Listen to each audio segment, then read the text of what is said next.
successfully defend their title at the next global event, but they are surrounded by pitfalls, one of them being this young Turkish outfit, BBL, all players coming up from Ascension, who, despite when you look at their comp, feel pretty within the confines of the meta running that Yoru Neon, are way outside of it in terms of the ideas they present. I'm telling you, if you got rid of the HUD elements right now, if you didn't know what the teams were, what the players were, you'd be able to know this is BBL versus NRG straight away. All right, Santiago into the pistol we go. NRG with their distinctive double initiator look. The Yoru on this map, as was mentioned earlier, crucial for denying those op lines, but first things first is the pistol. Already testing the A side as a stealth drone comes through. Rose with a recon ready to go. Cyber Cage, Marta skirting around the outside of it and steps in. It's Rose to fall first. What a crack onto the rock, stuck in the corner. Now NRG steamrolling over BBL, showing some of that signature momentum midway through the round. And Loita's a long way from the action. As fast as BBL got to that site, they all went down, just attempting to anchor all in the back, but it just wasn't enough. NRG do a great job getting into the site, hitting the gas, but then just slowing things down. And Mata, despite diving into such a scary situation, is able to come up with a multi-kill. Confident, playing forward. Mata so crucial in the run so far for NRG, and Brock's the one that caps off the pistol.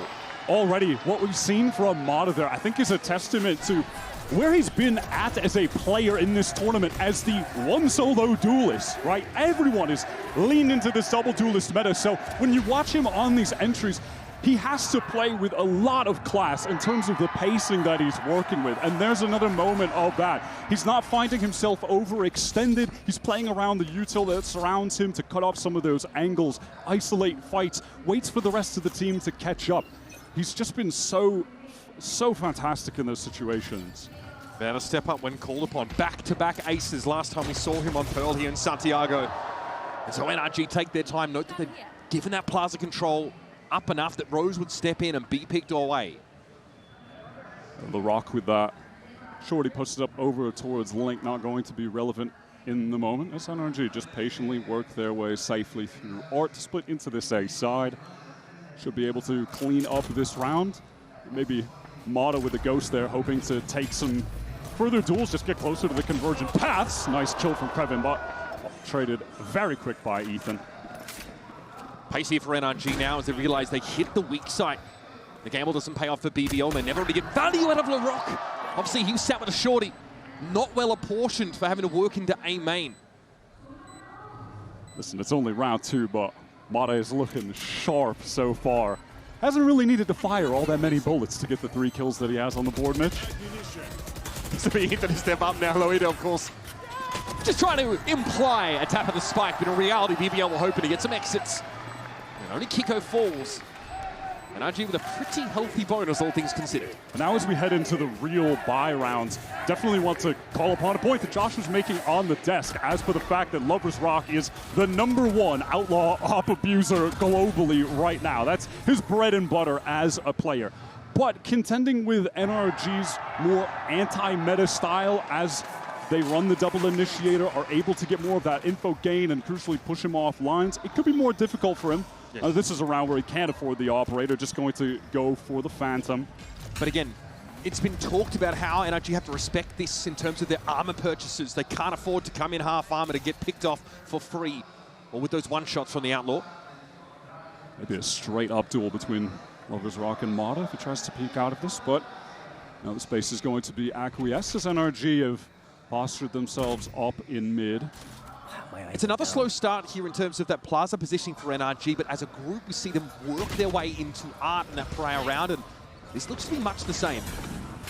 Now look at this. BBL, though, they're pretty fast on this rotate. They've got 4 players on this side as Lovers Rock opens things up with that spam through A main. He's going to go re-clear it now. Trevin here obviously sat inside that smoke. Here is Rose, doesn't want to overextend. Mata actually got into Art from the A side, and now he's ready to pave the way onto the site. Deathless so far, but Lovers Rock puts that to an end real quick.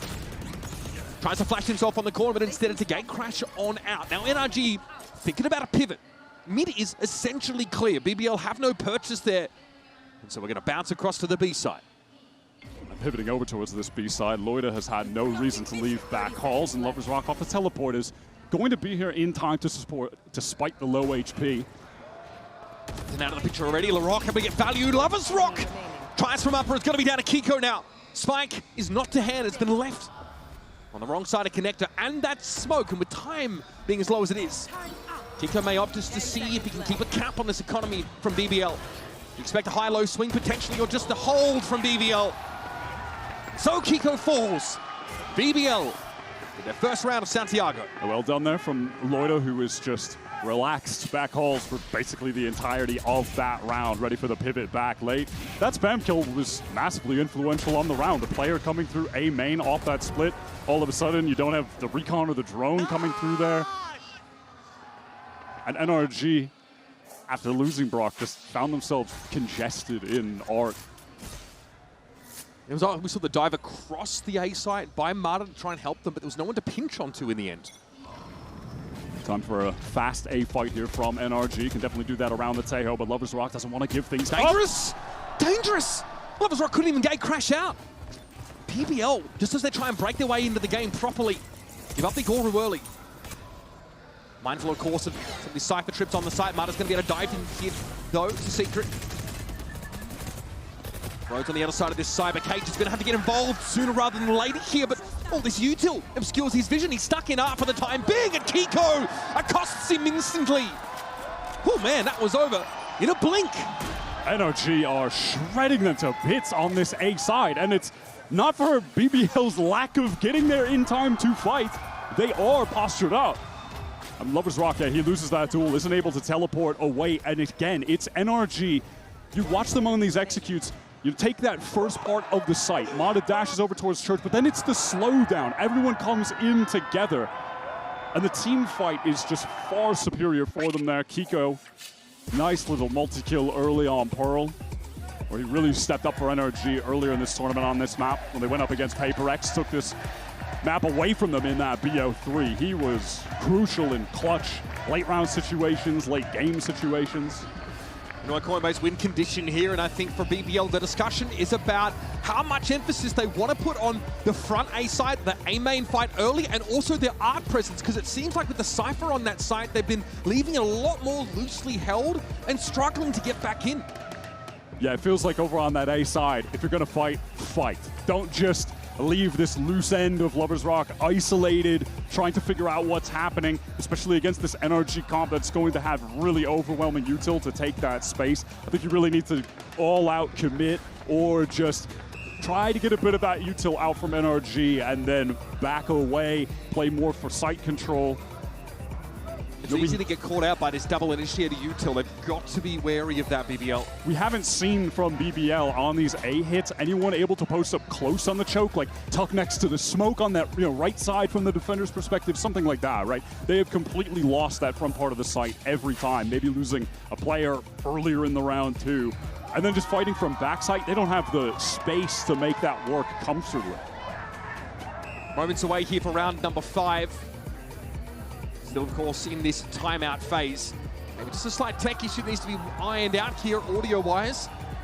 Love the throwback to Som there. You know, it's funny.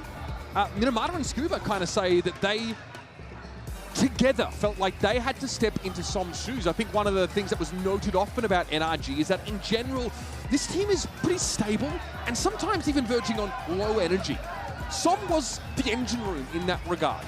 It was positive for NRG that they weren't a team that sort of rose and fell on that raw momentum. They had ways to bring themselves back into the game, but you know, Mata and Scuba still feel like they've had to come in and inject a little bit of that energy.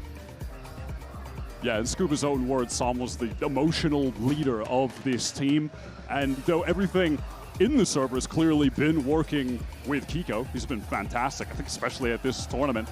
We just spoke to him being a bit of a different personality, a more quiet guy. That Brock was also a quiet guy, and now he's had to change his own personality from being how he felt as one of the quiet voices on the team to now having to rally for them when necessary. I mean, listen, they've had no shortage of energy with this crowd, though. They've been a favorite this whole time. Mata's been playing to them the entire time.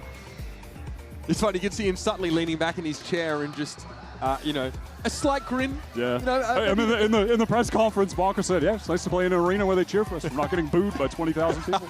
So they're able to find success in front of 20,000 boos, and imagine what they can do here. The support for Americas is palpable. And so far, smooth enough sailing from NRG. His next round here going to be a half bye for BBL. Stinger and Bulldog in the mix, but outside of that, nothing to write home about. And by the way, just of note, 5 rounds into a BBL game, and we haven't seen Lovers Rock with a scoped weapon. No Outlaw, no That's crazy. Might be a sort of a sense that it's not the best use of credits against this comp with NRG's double initiator. We will be seeing it in the future, though. Kreven still has 4K in the bank, so imagine that's going to be coming up the next round as BBL pivot over towards this B side. NRG definitely make their presence known, but to ultimately just have Ethan controlling the space on A to pivot back. We're 1 all away from Armageddon, which could be pretty crucial, especially to pummel halls or work that back A site. It's a handy little piece of util to have up your sleeve for these side hits. BBL off the only presence shown from NRG have decided for the gamble stack B, but it looks like they might make a nice rotate back to that A side just in time. NRG having made no noise on B then for 15 seconds after they did. So here are 4 BBL players. Backside is Mata tries Century in. That guy is going to clear out that close corner. Still, the spray is good. LaRock is out of the picture and Ethan's going to surge ahead on the site. Kreven knocked asunder. Mata trying to get around the corner, but taking it a little bit low. The ping out there makes it a little bit scary. Scuba revealed, but able to get the better of Rose. It's a Lovers Rock with a stinger. Has to take matters into his own hands. It's going to be easily faced from OMEN, and Mata steps in to get his. NRG are just going to keep going back to this A site. It has been free for them. Success on every single attempt. Nice little spam kill from Ethan. And again, it's this moment where BBL are exposing themselves, are fighting backside, and they just get collapsed upon by both sides of default. And where's the stall, right? Obviously, there's a trip being put out on the side every now and then by Kreven, but nothing that's really significantly slowed NRG down when they decide to accelerate. And now BBL, it looks like they want to go for this aggro A fight. They have LaRock there with the AWP on the other side of the map. Yeah, it goes past all these stars. Wants to fight Mata. Rose kill through the smoke, though, and now they can just relax. They don't have to fight any more aggro than that. Look at the B control they have on account of Lovers Rock there. Things are looking good for BBL to get a second on the board. They are lightly holding mid, right? No killjoy in this BBL composition, so you don't have the typical turret or alarm bot. It means NRG can sort of start to take up this part of the map and thrust forward. That drone from Ethan really makes it seem like NRG could be scaling through R, trying to get over towards that A side again. There's some exploration towards B. But still a minute on the clock. NRG don't feel any time pressure to try and accelerate. They can work the map. We're going to go for this. Brook gets a ping. No way. Rose. No way. Okay. Oh my God. That wall is not quite as permeable as Brook was perhaps hoping, but Rose actually might want to follow this up. Can he catch him unaware? Brook fortunate. Just around the corner, takes damage, and there's the spray through. You better get up early if you want to step into the Broctagon, Rose. Lovers Rock sees, though, all of NRG grouped up here, and here's that Armageddon towards back halls. This gets uncomfortable for Loita, but he can step up towards that kiosk. 30 seconds left. And here's the attempt at a stall, but onto the side come NRG. Kinko felt early, but it's going to get trade out. The Ori's out of the picture, and so the op is dropped. It's Kreven from upper. Site crawling with NRG players, and Scuba finishes the job. I cannot believe they just make it look so effortless. What a fast, pacey, just pivot back over towards that B side. Instant usage of the ults were perfect. On the last round where they went for the B pivot, Loita was in that same position. Halls. Here it just gets Armageddon. This is ridiculous. I mean, Rose, the gumption to swing through sewer. Crouched is crazy work from him before there, man. But he almost got the better of Brook as well. Brook was reloading. Brook was reloading. But that's a beautiful, beautiful pivot from NRG. I mean, you think against BBL, they'd be the team, controlling the pace as per how aggro they play. But right now, NRG really feel in control of the game's tempo. Couple of light armors brought up here, but Lovers Rock down to 10. That Outlaw already found its mark. NRG are going to take their time. They still have Ethan just containing on that opposite side of the map, so they can go for a late pivot back. We'll see if BBL expose themselves to these sight lines at all, to the crosshairs that are placed from NRG, just on that slow approach. Last round it was Armageddon to deny Halls. Cosmic Divide is in play. Nice little correction there from Scuba. Loita didn't know what hit him. Now again, the acceleration behind this stealth drone. Ethan wants to check Halls just to confirm. Kreven is going to go low, and Brook holds M1 for the boys. This will be a spike plant now, and Lovers Rock down to 10 with the Marshall, and Rose have to salvage something from this round. That high low just got completely erased from the server. Kiko with another kill would be able to get the ultimate into this next round, so see if he goes hunting a bit. The money is definitely good enough. Cheeky. Yep, and there it is. Little impromptu high-low, I respect it. Kiko is tapped up. Lovers Rock is cooked, folks. And this is starting to get out of hand for BBL. Flawless round, and that economy for NRG is getting extremely robust, Wyatt. On top of that, the ult economy now. You had Mata getting that last kill close to the paths. Kiko gets the lockdown on account of that one kill. Well played, boys. Alley-oop. BBL are going to be forced into the timeout now. Things have really gotten out of hand early. The second timeout. Look, a team that's obviously new to the stage, but the way they speak about being here, it's maxed out confidence. These guys take every single opportunity to aura farm possible. Man. BBL knows that that is their weapon, that is their advantage, and they have to abuse it maliciously from start to finish. I respect it. They understand what their role is in the wider story of Masters Santiago. But again, we've seen this happen multiple times where top seeds come in. Of course, with our Coinbase win condition, it's worth discussing where you go here for BBL. They do not want to be that top seed team that comes in shell-shocked early and doesn't find a way to recover. Yes, they've got a bit of rope still in this series. Something has to happen here. And opt for Lovers Rock. So again, we're going to be seeing what should be a quintessential BBL defense side round, but how do they navigate the drone of both Sova and the Tejo here? And then NRG's propensity, Wyatt, to play carefully and then accelerate in an instant, hit that site, and make it impossible to hold on to. NRG have been utterly dominant in the map control game this entire half up until this point. Aside from the one round where BBL fought A main early with Larock, they had the op all the way up B, and then they still ended up losing. They just forgoed control of so much of that mid space. That was the round with the crazy Brock and all that stuff, right? But it looks like they want to go back to the A fight here. Look at this Astro util. It's everywhere. Straight away, Mate goes in for a bit of info over the top. In fact, Kiko lingers on Nova Pulse. Could have been an issue, but there's Rose taken out by Arta's Fury. Larock feels a little bit stranded right now. Out at sea, and eventually capsized. That 1-for-1 is just not going to be enough. Now, do NRG try to continue this pace? Yeah, that Cosmic Divide is going to cut the site in two so they can get into the front safely. Kreven has that, you know, little cubby to be able to try and spam a planter from Crazy from Lovers Rock. Cut out of the bag, they're all about the shorty play. Kreven caught out as well. Looks like that was likely spammed. Yep, into that dugout corner. Wow, they're definitely not expecting the peak from top defaults coming through the wall. That's crazy. Spike is loose in fairness, not planted yet. Still a bit for NRG to work with though, and of course Brock is at large with that Odin. It's lockdown time from a safe position. Kiko's able to set this up. Lovers Rock opportunity in this 2 versus 3 to just stamp his name on the server. Start to show people globally why he's been such a star in EMEA. He's back into the side very quickly though. That Nebula will be recalled. Lovers Rock wants an angle on Brock and all. That's a crucial shot to be missing. He'll have another crack of it though.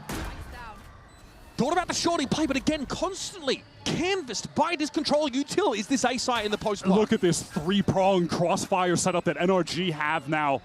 Players on BBL weak. Wow, what a shot. Are you joking? Still though, how can they win this? The crossfire just looks so good. Maybe with that divide, cutting it off. Here's Kiko on the site, ready to fight for it. Loida is able to find his third, and it's up to Scuba now. There is a star on the site, but Scuba has to fight for it, and I think he knows. Here's the grab well. Lovers Rock gets it to half. Scuba's not done yet. Oh, through the wall, it's going to be dangerous here. Loida gets the defuse, and Scuba is on the outside looking in. A crazy attempt from Scuba. Unlikely hero for BBL is Loida on that round. Lovers Rock couldn't connect the shots, but Loida, with that tap onto Brock in main, was stunning. How on earth do they win that out? Cosmic Divide placed at the perfect time after as well. That was a matter of seconds. BBL are certainly not out of the woods, though. It's a tactical round loss from NRG, perhaps, where they reset hit the an loss ult out, bonus? kill everyone, and the loss bonus is reset. Yeah, BBL are in serious danger still. Yeah, and no ability for that scope weapon here for BBL. Lovers Rock's been without it for many of these critical rounds. They've had to give up lots of this B-long. You see the crossover here by Loida. Spotted out though by the stealth drone, and Scuba instantly slaps him. Oh no, the rest of the team are trying to get here in time to anchor though. Okay, Mata's going to fight for halls here. Guided Salvo gives him a bit of space, but he's going to have to brawl things out. It's two players hoping to double face him, but here comes the cavalry. Creven's already found two. Rourke's having to play off the side here, but a lot of very low health targets, and Scuba is in. Remaining. That's Rose already dealt with, and Lovers Rock is really playing off this. Down to 11. Hoping to try and break this crossfire some way, but Scuba is ready.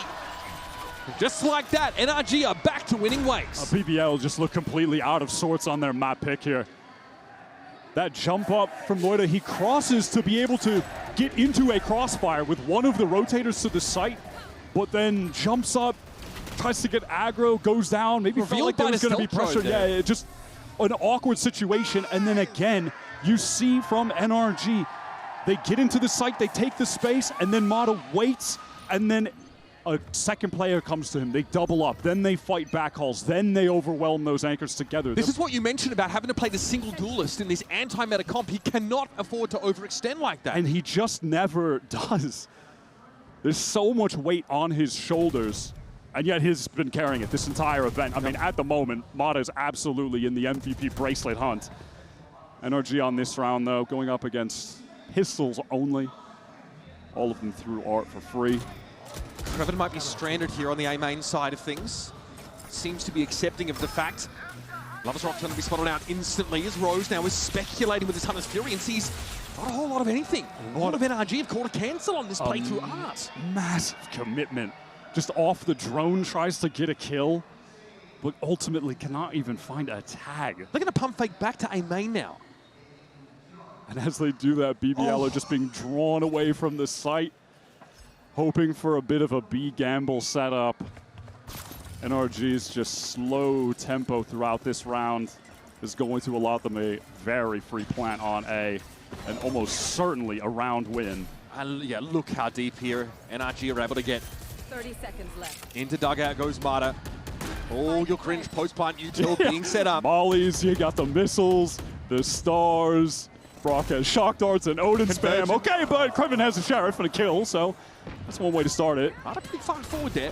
Still, we have, yes, this whole circus of utility to make use of now. It's time for LaRock to attempt to ride the lightning. Special delivery would have been an issue, though. And that post-plant util now just being used. No one really tapping it for the time being. But again, BBL know there's no real chance for them to get this defuse. They want to fight. They want to get something out of this round, extract some value. But here comes Brock, straight through the corner of the wall. Scuba and Kiko clean up the mess. They made you believe for a second, but only a second, Mitch. They get that first opening kill, but NRG just have way too much util, way better guns. The Odin spam from main, they're just going to get shredded.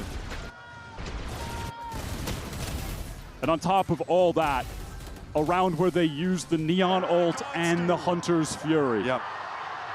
Huge investment. Scuba's died once, 12 assists, 13 kills. He's in their head. Just have simply not found their footing on the global stage right now. Lovers Rock is back to the AWP. And finally he's able to put something on the board with it. That's Mata down. Lloyd of those in trouble, and that's the Astra down already. The stall potential for BBL's drastically now reduced. But NRG want to play it slow anyway. Scuba left as the insert inside this Nebula. Will he try and sell something here? He gets ahead of it, spotted out! That is ridiculous! There might be an option here for NRG to pivot back. Or at least sell this further to BBL. They're buying every inch of it. Oh my God. For Scuba, the guy is absolutely unstoppable. And he may well have done enough. 3 players up for NRG, all over to the A side of the map. This Cypher util is present. Still are looking for deeply entrenched post-plant positions as the attackers. The flick for the first kill is just disgusting, but BBL, they're here in time. Lovers Rock with a great shot to even the odds. Conventional drift here for Lovers Rock. Creven wants to play through his cyber cages now. He knows there's been a cross. He can hear it, and he had the drop on them. Now the 1 versus 1. No plant yet. Ethan quickly trying to get over towards the B side. And Lovers Rock hedging his bets with a gate crash in that same direction. 25 seconds left in the round. And he takes the gate crash right in time. Going to be posted on the angle. Oh my God! Even goes down to the missile. Okay. BBL, of course, still come away with the round. Oh my God! But that's how dangerous Lovers Rock can be. He comes into the round with 7 kills, exits with 11 in total. If you can't force him off these offlines, he will shred you. They needed that from him bad.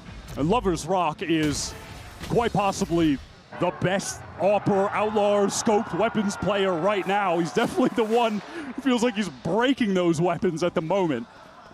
It just hasn't been able to in this game until that point. Maybe this could be the rally cry for BBL. You know what, though? He loses the op because of that guided salvo at the end of that round, Wyatt. So he's back down to a Vandal. Here's Marta coming in. LaRock somehow falls to the he's slowed, he's mollied. I don't know if he can get out of this one. Lover's Rock is down. And now, of course, this Armageddon makes it tricky to get into halls, but Rose has been able to find some purchase, and Kravitz steps in. Now you've really got to make use of this position. Get an upgrade to the Guardian. A lot of info there for Rose, but he still needs to swing into 2. A tough ask at the best of times, and NRG post themselves 9 rounds in this first half. Outside of a couple individual glimmers of hope from BBL, utter domination from NRG in full control of the map. That entire half, you had that star round from Lover's Rock with a 4K. Loida had that other great round. But outside of that, NRG are just playing on a different level as a team. The America's support for NRG is cacophonous, and a 6-round lead serves them well heading in the next half. We'll be back, of course, with more Pearl after this. Can I help you, sir? Here's the bill from the dealership where I got my car, and I'd like you to beat it with a better deal on one of these fine cars. Not how it works. Guess you're not as cool as Verizon. Bring in your AT&T or T-Mobile bill for a better deal today.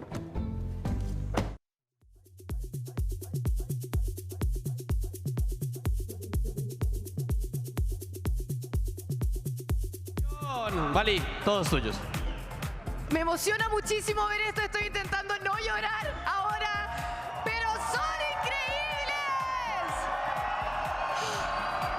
Qué genial ver a tanta gente apasionada por este juego y los quiero mucho. Gracias por estar acá, pero estamos acá para divertirnos. Así que, Cantor, si te tiras un paso. Cantor, tírate un paso. Cantor, tírate un paso. Cantor, tírate un paso. Bien, bien. Pero ahora algo más importante. ¡Atención, chileno de corazón! ¡CHI! ¡Ale! ¡Chi, chi, chi! ¡Viva Chile! Qué increíble, en serio. Qué increíble. Quiero un ruido enorme, pero enorme espacio riesgo. Quiero que esto retumbe en todos los corazones. Ya se lo saben ustedes. Santiago, es momento. Grita con el alma.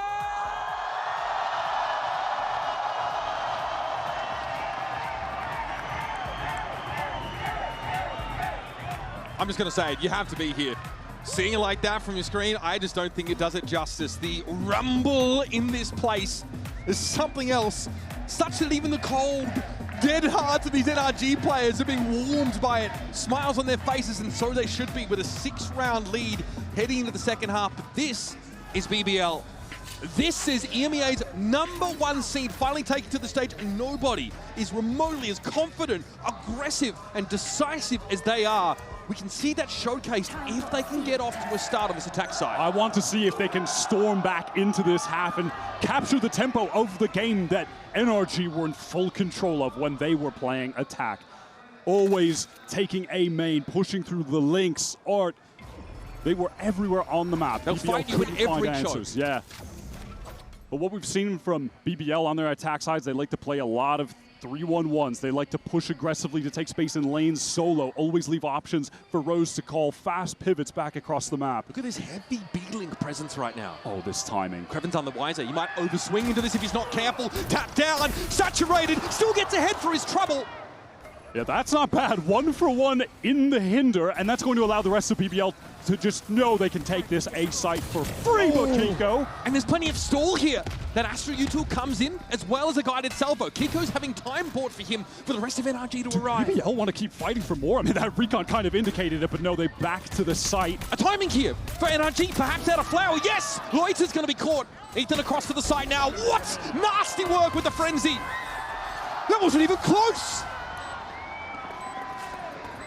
Despite BBL getting that site so easily, the lack of trade onto Kiko, who was just back secret, gets that two-tap. It was a little awkward with LaRock caught in the open, didn't have the gun out. And it's just not followed up on. And from there, it's in that transitional period where BBL are trying to get their post plant set up, activated. Demata just storms in, gets that free kill backside, and they crumble from there. I feel like this map is just good as done. Now, okay, Outlaw in the hands of Lovers Rock. Look at the armor. Look at the armor. A BBL classic. They love to throw the Outlaw to Lovers Rock after a pistol round loss. And actually aren't doing the half armor second round anymore, though they know better. Full armor bought up by NRG. No one-shots for Lovers Rock. They know their opponents. Bonkar has watched the VODs. Mata just forced back a little bit by the util, or on the other hand, just doesn't really want to commit too much. There's no reason to. Also expecting he might get shot by an Outlaw, even though he has a full armor. You don't want to take 140. You don't want to take a headshot either. That one goes just a little bit wide. Tough reaction shot to hit, and that does confirm NRG's suspicions. Yeah, they've heard the Outlaw sing out. They know full well. This town ain't big enough for the two of these teams, and BBL knows it. BBL do not have a lot to get into this site. They're going to be able to smoke off a couple of the chokes. There's That's not much more really it. There's not much more stall util left, though. Scuba's out of touch away from that relay bolt! And Scuba's sat in the corner waiting for him. That is a cheaply lost player here for BBL, and now Scuba can reposition. Here's his ult with the Cyber Cage. He knows it's coming from him, so he falls back around the corner, one after another. He accosts them. And now Brock's going to be able to step up, of course, with the Ares to hand. And Lovers Rock spotted out in the corner. Gate crashed away. Spike plant interrupted. And this Outlaw is looking sad, full on and alone. BBL are just not able to scale together backside to fight Scuba there effectively. Look at the distance that was between LaRock and that second player who was trying to follow up. Hey, look how he works this Cyber Cage. He uses it against BBL. Yeah, there's just no one there to assist. So Scuba has all the time in the world to be able to find that follow-up kill. From there, the rest of the team are there in time. That's just so contrasted to the pace that we saw NRG playing at when they went for their executes and how Mata never got overextended. Here's a bonus for NRG featuring the recovered Outlaw from the prior round. And they'll slow down and deny any chance of an A main fight from BBL, who are still looking for their 4th round on this map. Previn with just that Sheriff on account of throwing the Outlaw to Lovers Rock on that prior round. BBL looking to gather up for a pretty straightforward B execute here. Just leaving Previn that loose end in mid. Gonna fall back here. An opportunity presented itself there for Mata. Shot missed and refracted away. The patience of Kiko again being rewarded. This get ugly for Mata. It's about to be overwhelmed. Gets a shot in the rock though. Drops in one. What a hinder that is 3 players, or maybe 2 in a clone. I don't know, man. They can't get in regardless. And look at Scuba's waiting inside the site. He's ready to throw down, and there is nothing BBL could do to stop them. Rose with 2. It's an honorable contribution, but it's not remotely enough. And that is a bonus round conversion for NRG, who find themselves all of a sudden on map point. Just torn apart on that execute. The saturate from Mata was so insane. Krevin gets caught by Kiko in the link, so then all the attention is just focused forward at that point. And with that slow, the rest of NRG rotate in. They're just torn to pieces. Again, Scuba is at a very casual 18-3-13. It's the 13 that does it for me. It's the assist. If you could have a triple-double in Valorant, it feels like that's it. His 31 kill involvements. What? It's been 16 rounds. Mata here, slightly varied position as compared to the previous round, but it appears he still wants to fight. Spike is the top of B-Long for the time being. I think Rose is content, though, to head elsewhere, but look at this map control taken. Look at NRG moving up on this line of scrimmage in B-Link, in Art, in A-Main. They're all entrenched. I was waiting to see if BBL would maybe try to pivot over towards A main if there's a situation where Scuba could have been overwhelmed, but not going to be the case. Well, it's a well-timed drone from Ethan. He's going to get the hell out of dodge and back up. Alarm bot buys a little bit of time, but Ethan's unfortunate moment with util in hand means he's got to give that space up and now give BBL a crack at the side. Scooby here, not concerned about making noise, apparently. He just gets cut down by the Stinger. No, he's just caught between 2 players. He has to get proactive in some kind of way. BBL with a rare advantage situation to try and capture a round. BBL know they're on a clock now. That trap wire was destroyed. They're aware of the flank. Loiter lit up. Very, very low. Rock should be able to finish him off here with this shocky. And so he does. That's the Astra out of the picture, and here comes Kiko! The Rock not ready for him. Kreven gives as good as he gets inside Art. But BBL are bleeding players. He's waiting for a push. He's at Hunter's Fury now in response to the tap. Ethan knows he needs to get started with this sooner rather than later. Third bolt comes out, but Kreven deals with him, and Kiko won't have the time for a defuse. Finally, some signs of life from BBL. Not over just yet. That Hunter's Fury really paying dividends with the clock delay in that 2 versus 2. Earlier in the round, it was their ability to find Scuba in main. He gets droned out. And then the pinch onto him, he has really no chances of getting anything accomplished. That was a very important moment. And from there, listen, it got scrappy, but BBL with that man advantage they got and late ultimates, they're able to get this one across the finish line. Narrowly, Mitch, but they do it. NRG's got to pay the piper in this round. Just some Sheriffs and Brooks, Bucky brought to bear. Still pushed up pretty heavily in towards that A main area, but didn't get themselves a fight. It's Mata, unarmored, and only with the Sheriff here to hold B solo. Out in the open, just going to refract back to Link. Full 5-on-5 retake. But BBL absolutely should be winning this out. Positioned all across the site. Ethan has 1 missile. LaRock could use a pick-me-up right now. It has been a brutal campaign for him on Pearl. Lovers Rock tucks in the corner now. Actually, gate crashes on out. Brock wants a bit of info. So with the recon, Kiko's on the Kreven, and already Brock onto the site, but a little too far away to get full value out of the Bucky. The Rock, though, jumped down to half. A little bit of swing. Scuba responding, damage to the corner, and there's the dash from Mata, but he is stopped in his tracks. It's all on Scuba now, and that Sheriff sings out. He's got 2 opponents to get past. Cheeky little tap on Loita. But BBL get their 2nd in a row this half. They're making you sweat every round win they're getting. It's just not coming clean. But they get it over the finish line again. Narrowly again. We are still so far, though, from a result that would be convincing for BBL fans. Yeah, we just have not seen a round win that was just a distinct BBL dominant win. Nothing that's been emblematic of their style either. Yeah, it just hasn't happened yet. So the individuals. Maybe round 18. Maybe we'll see it. Maybe the formation of a comeback attempt will continue. Standard recall star goes down. Drone to send Mata back. And this dimensional drift is going to get ripped by Lover's Rock. Okay. Heavy old investment, though. BBL have no choice but to absolutely go for it. Lover's Rock here maybe trying to play off some of this Astra util. And yes, stunned up. Mata was an easy target. And Scuba didn't know what hit him. What a lovely combo. Lover's Rock thought he might have been in some danger there. Kiko actually going to place this lockdown in the 3-on-4. That's going to rout BBL. They have to get far away from the site. You have Kreven late coming down the link. Lover's Rock here, of course, will be able to pull out. That is the lockdown done and dusted. Brock already wants a position up inside that fast lane. It's at least out Ethan to get a trade. Kiko on the tap. Of course, he knows he's got to contend with his Astra util. Watch out for Link. Kiko's ready for it. Extra sensory perception from the Brit, but now we'll have to throw in a 1v2. Loita cashes the check, gets BBL 1 step closer. Now that, I think, was the best round we've seen from BBL so far. Those ultimates, the divide, the drift, used in tandem, and the information that Lover's Rock gets on the player's position, you can see that ping, so the stun comes down from Loita. Nice little 2K. Lover's Rock caught in that same stun.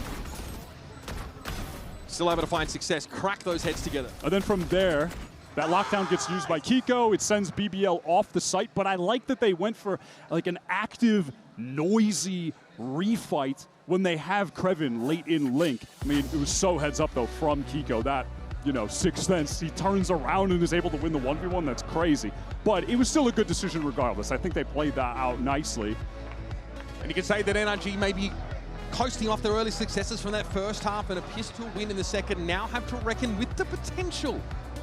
Now BBL could fight their way back into this game. Last round was very ult-heavy from BBL. Dimensional Drift gets Lover's Rock in, and of course Cosmic Divide cuts NRG off the site. Now without those tools, BBL had to get a little bit more creative, a little bit more inspired about it. And NRG are building up some key abilities of their own with Armageddon and Cosmic Divide at the ready, with Scuba, Kiko, Ethan firing on all cylinders. Only one round is what they need to get out of Pearl with a dub. I think if you're a BBL fan, you could start to feel a little bit hopeful. I mean, even if they just string together a few more rounds, but they can't make the comeback happen because, look, let's face it, it's going to be extremely tough to do that.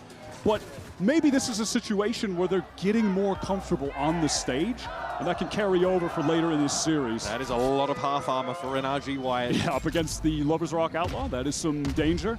Can they shut down those Outlaw angles? Prevent themselves from having to challenge them, so disadvantaged as they are. Real strong A-main presence, and they're lingering here, Wyatt, as well. Look at the investment for NRG. In the meantime, BBL have two players working through Art, but Mata just shuts down Rose on that try swing. Oh, I don't know how you're going to get out of this, LaRock. One more tap, and it'll be Dog Skinner. And Scuba deals with him. Mata, okay. Struts up onto the site and has already dealt with Krevin. That's a Cypher out of the mix, and Lovers Rock can't find connection with that Outlaw. It's done, folks. Lovida's too far away from the action. Spike dropped loose, and NRG free to roam the map to hunt him down. BBL just have not displayed the coordination necessary to take Pearl, one of the best maps of NRG, away from them. They are in champion contending form again. They have not eased up, man. I'm sorry, but BBL were 23-1 on this map coming into this match. A lot of confidence that this team could continue to deliver as they did domestically, but I wouldn't say this is putting your best foot forward out of the gates, Wyatt. It has been tough. Fluida spotted now with only 25 seconds left to try and make a plant. It is all done but the crying for our first map in this series. NRG, galvanized, forged by their run through Swiss. Maintain that confidence. They've seen from BBL in their kickoff run, but you can't help but feel like your mind is changing after seeing map 1. And one of the reasons for that is that a key piece of the team, LaRock, was not online. He needs to activate on attack here. He's a critical piece of BBL's strategy for this Abyss map. He will so often be sent into sites as this solo duelist to sell that they're hitting that site. They will leave him alone, fully entrenched, like deep on B, deep on A, and pivot elsewhere. He's really got to come to life, or I feel like the entirety of BBL's idea of how to succeed on Abyss could crumble. BBL, of course, will start on the attack side here. And we'll be seeing often the use of Lovers Rock here to work some of those solo angles. Drum some activity up on the other side of the map, but now it's time for an activation behind this drone onto B for BBL. We're going to see Scuba anchoring this site a lot. Pretty much always has the Viper wall placed here. So much stall util. This has really got BBL milling about in the open for now, and Ethan can continue to slow this down. There was no acceleration after the first kill, though. BBL were anticipating some more of this util. They've drawn all of it out of Ethan now. Are they going to draw Mata into a peek? Will he be baited? The timing. His timing is crazy. He doesn't see anything, though. No one sees anything. What? 30 seconds left. This could be ridiculous. Lovers Rock was watching for it, though. BBL did have a contingency in play, and Mata had no idea what he was running into. There's some acute awareness there. Ethan is trying to get some space towards the site. Low HP, less than half, pressing up with his Frenzy. Smoke going to now be thrown down by Kiko. Teleports into it to try and get even further onto this site. A bit of paranoia instantly, though. Has to play this slow. Sees the edge of Loida around the smoke, apparently, but isn't able to best him. So Brock here with very limited options. And 5 players breathing down his neck. None of those sheriff shots connect. BBL finally look like they're getting off to the start that they need. Can finally start to smell what LaRock is cooking too. 2 kills to his name out of the pistol. Let's see if he gets involved. They needed that bad. Beautiful tap onto Scuba.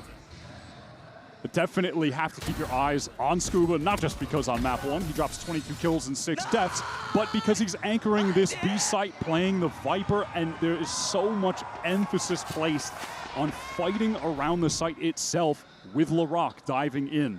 I think that Scuba's going to have to be a critical piece of this NRG defense to find success here. All right, again, the 3-1-1, which is the standard for BBL.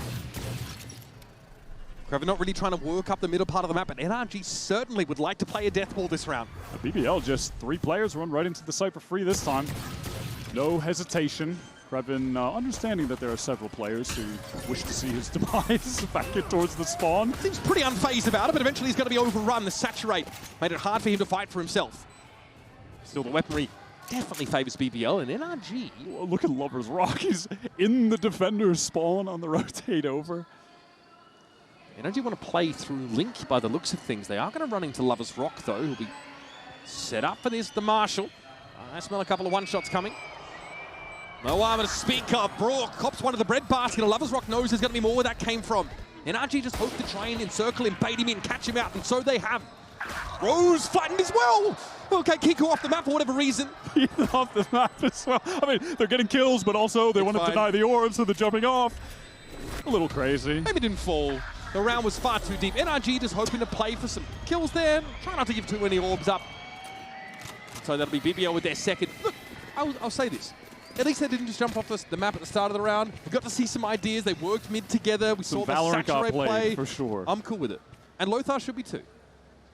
Lover's Rock is going to pick up the rifle. Always just hovering my eyes towards him on the scoreboard when we get into a round, just to see if he's picking up the Outlaw at any time. Everybody from BBL posted up over towards B. See if they just try and get in for a fast exec. Looks quick. That's a very early drone.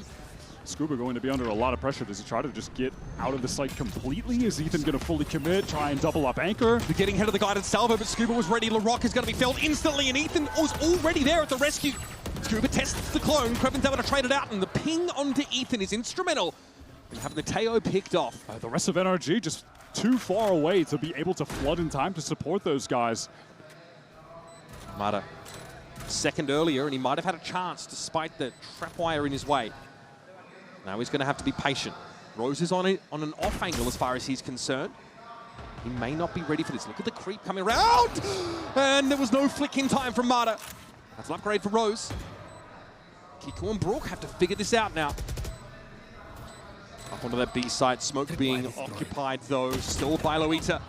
He'll be waiting for his opportunity. Rose also, his position known and noted. Can he do much from there? No. Loita into the smoke here. Head first into the fog, and Brock is waiting with open arms.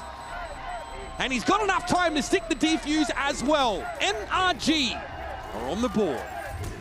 Barely enough time. Feels like BBL really let that one slip out of their grasp, Mitch.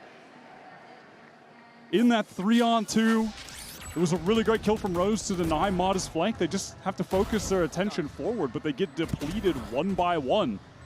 The peek out from Krevin first, and then Kiko able to isolate a second swing, wins the duels. What are they doing? What are you peeking? Definitely feels like one of those rounds where your expectations get subverted pretty quickly. Great anchoring, I think, after the fact there by Kiko. Those guys are just trying to do too much. All right, buy those still for BBL. Outlaw in the hands of Lover's Rock. Mata getting pinged up, but has no fear. Okay, LaRock, yep, able to connect that saturate. LaRock unaffected, though, by the one from Mata, and so he's fundamentally advantaged and in that maybe he should have played that a little bit more cautiously, and will be regretting so, as he has maybe a minute and a half to think about it. And Loita backing off over on this B side. Knows that there's some pressure coming his way. Look at the rest of the mini-map. Like, Krevin is all the way back A. They're trying to work through main. The spike is still in spawn. It's kind of some madness, but the timings are being found. Brock knows he has to make a play. Look for a timing here because they've lost control of the map entirely. Okay, Lover's Rock is straight up the top of mid. Deny any cross-back for NRG, and it seems that they're aware of this as well. You're going to see a lot of this from BBL, and I was worried that if they were not playing at their max confidence, players like Krevin wouldn't have been attempting to find a timing like he did in this round to get all the way on that deep flank. They will just often run this 3-1-1, or this one it was a 1-2-2, and just leave a player, not leave him, I mean, he will just take as much space as possible if he's left alone. They will not show fear in that way, and then they'll control so much of the map, and Rose will be able to call really nice fast pivots off the back of the space being taken by the players. I was worried, though, that if they got knocked by that first map, if the confidence was low, they wouldn't be playing their style in that way, but it seems like they're not going to ease up. It's a great round from Krevin. I think one map is an acceptable time frame to regain that composure and that prowess that you had domestically. Still plenty of series to be played here. But it all starts at this engagement where Mata's in a bit of a risky spot. He's actually hit by a saturate. He tries to saturate the rock, but it gets blocked by the pillar. We are going to be heading into a timeout call from NRG. Bonkar doesn't want to let things get completely out of hand. As a BBL team with zero momentum coming into this game, suddenly have the lead at 3-1. They're looking so much better currently on Abyss. So I think there's some discussion here in our Coinbase win condition for what kind of owners is on NRG. Yes, they're on defense on Abyss. We get it. But where are the edges they can eke out? Find some equity in this matchup and get themselves a respectable round total, because the map is being stripped away from them. They're losing a lot of control. A problem that they're going to have over on B is that despite having both the Tejo and the Viper there, it will still be difficult to actually completely slow down a Yoru, Waylay, a Teleport, Omen style exec. We saw them get overwhelmed by that even when they got the first couple kills. So that might be an issue. They may want to address how they're going to play that B side, maybe try and just take it more for a retake or position more for a flood just outside of the perimeter of the site. And then in addition to that, they're going to have to be extremely concerned about the willingness of solo BBL players to just take all the space down lanes, whether that be A main or walking all the way down mid. Of course, there's going to be NRG coming into this round without any opportunity to buy. Maybe just another death ball down mid and hope to catch some enterprising individuals from BBL out. On this one, it's just all classics for the walk down. How proactive will BBL really be in a round like this? I guess we'll see. You know, in terms of players trying to take any of the space solo like we were talking about, but they are very passive in the spawn, reading a play like this. Yeah. BBL, no reason to expect anything else from NRG. We saw it again on one of the earlier rounds from them. Now, though, pings over towards security, so they've actually read this in advance that NRG is starting to try and get into flood positions on this A side of the map.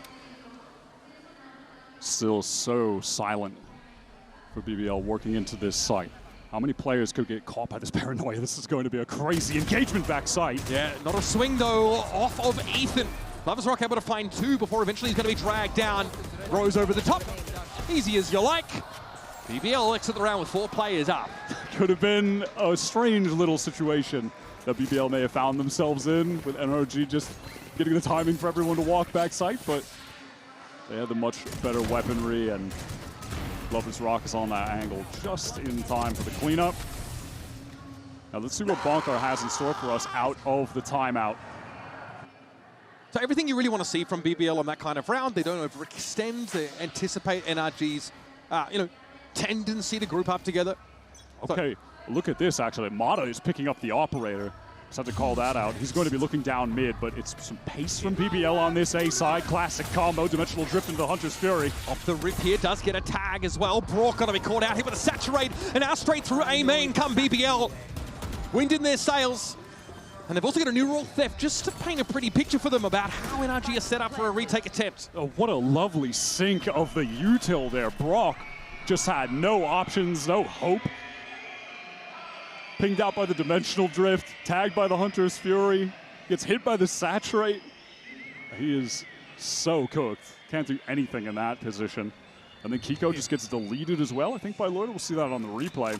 Just a good straight up execute onto A to mix in, especially I feel on the round where you know that it's going to be the NRG timeout cook-up round, right? Whatever they had in stores just made totally irrelevant when you get a big fast alt exec like that off. And it feels like this map of Abyss is such a good showcase of BBL's playstyle. Very quick to overwhelm that A side and make it virtually impossible for any retake. I think the util came together beautifully. Crucially though, Mata has maintained possession of the op. Yeah, BBL had more than enough money to try and push forward. Now I want to see, with Lovers Rock going down, will there be the purchase of an op? Are we getting an op v op battle? So he definitely likes to buy it on attack as well. Might not be the case here. Just rifles and a pretty heavy A presence. Going to stick to the rifle. And again, you've got to be careful playing these chokes. BBL are going to love to look for a fight here in A main with that saturate and other utility. Looks like they want to just run it back, maybe this time with the convergent paths. Another fast exec, keep things simple. Shocked out off the rip here for Brock, no connection. Drone to herald the approach of BBL through A main, and here comes that convergent path straight away. Poison Orb activated, but LaRock's going to go in and over the top. He is in that site, and there was nobody else from NRG to stand. Saturate around the corner, catches onto Mata, and he could not get out. Kiko also can only look on. How does he get involved here? Flash on in. Lovers Rock at least is able to find the trade. And NRG are down 2-3. Make it 2. Scuba means an ill-timed demise. Rock trying to escape through mid. Oh my god. Hit him with a spin move. That's crazy work. But I think BBL have realized that the way that NRG have their setup on this map, where they've got both the Tejo and Scuba playing the Viper on the B side, means the A side is light for delay. They're not going to get bogged down in the choke by any means. They can just execute right on in. At best, NRG can throw a shock dart or two and then just give the side up. But that push into security there behind the saturate from the Rock was huge. Right, they basically just have to play that site for retake. And BBL's decision to go for a more proactive approach after getting this site gets them that man advantage. Double swing into security, take the trade. Marta got taken down. Op was knocked out of his hands as well. Yeah, they do what they need to do there, which is disrupt the attempt to set up for the retake after the fact. You can't allow NRG to play what they're playing for, what their intention is in that situation. Well, we are back to the 3-1-1 though for BBL. They're not just going to try to keep ramming their heads into the A side, and definitely not when Scuba throws the pit over on that side of the map. As good a round as any for it now. It means Rock is going to have to content himself with it in this B side. There's no follow-up for that saturate, though. No second player in the side. BBL will do that a lot. It actually just baits out the convergent pass. Those are used by Mata. BBL love to send Larock in solo early on B. His top mid presence. Kreven's going to be spotted out by this Aldrome, but might be able to get ahead of it. Now, Brock realizes that so much of the map is lost to them in terms of the mid. So BBL have rotation options now to get into tower. Scuba's got to be sweating. He knows that he could get pinched playing in that pit. He gets out of it, and Brock goes down heaven. Brock all of a sudden, player. Now that Viper's pit doesn't mean anything. It doesn't do anything. Yeah, in fact, it's gone. Scuba's surrounded. Trapped in the site. Doesn't want to fall back behind that smoke, but has no other choice. So by hook or by crook, BBL are taking this A site control. And now again, NRG have to answer the question. Maybe if Ethan can get one kill, that Armageddon will be active. This flank duel is so important. That's not enough. Mata quiet so far in this map. And now all the BBL attention can just be focused forward. Not a lot of tools for NRG to get back in. Half-hearted as it may have been, that paranoia sets up for a kill opportunity. But the other angle was eventually retaken by Larock, and Ethan's got nothing to see from here. Fire in the veins, finally, for BBL.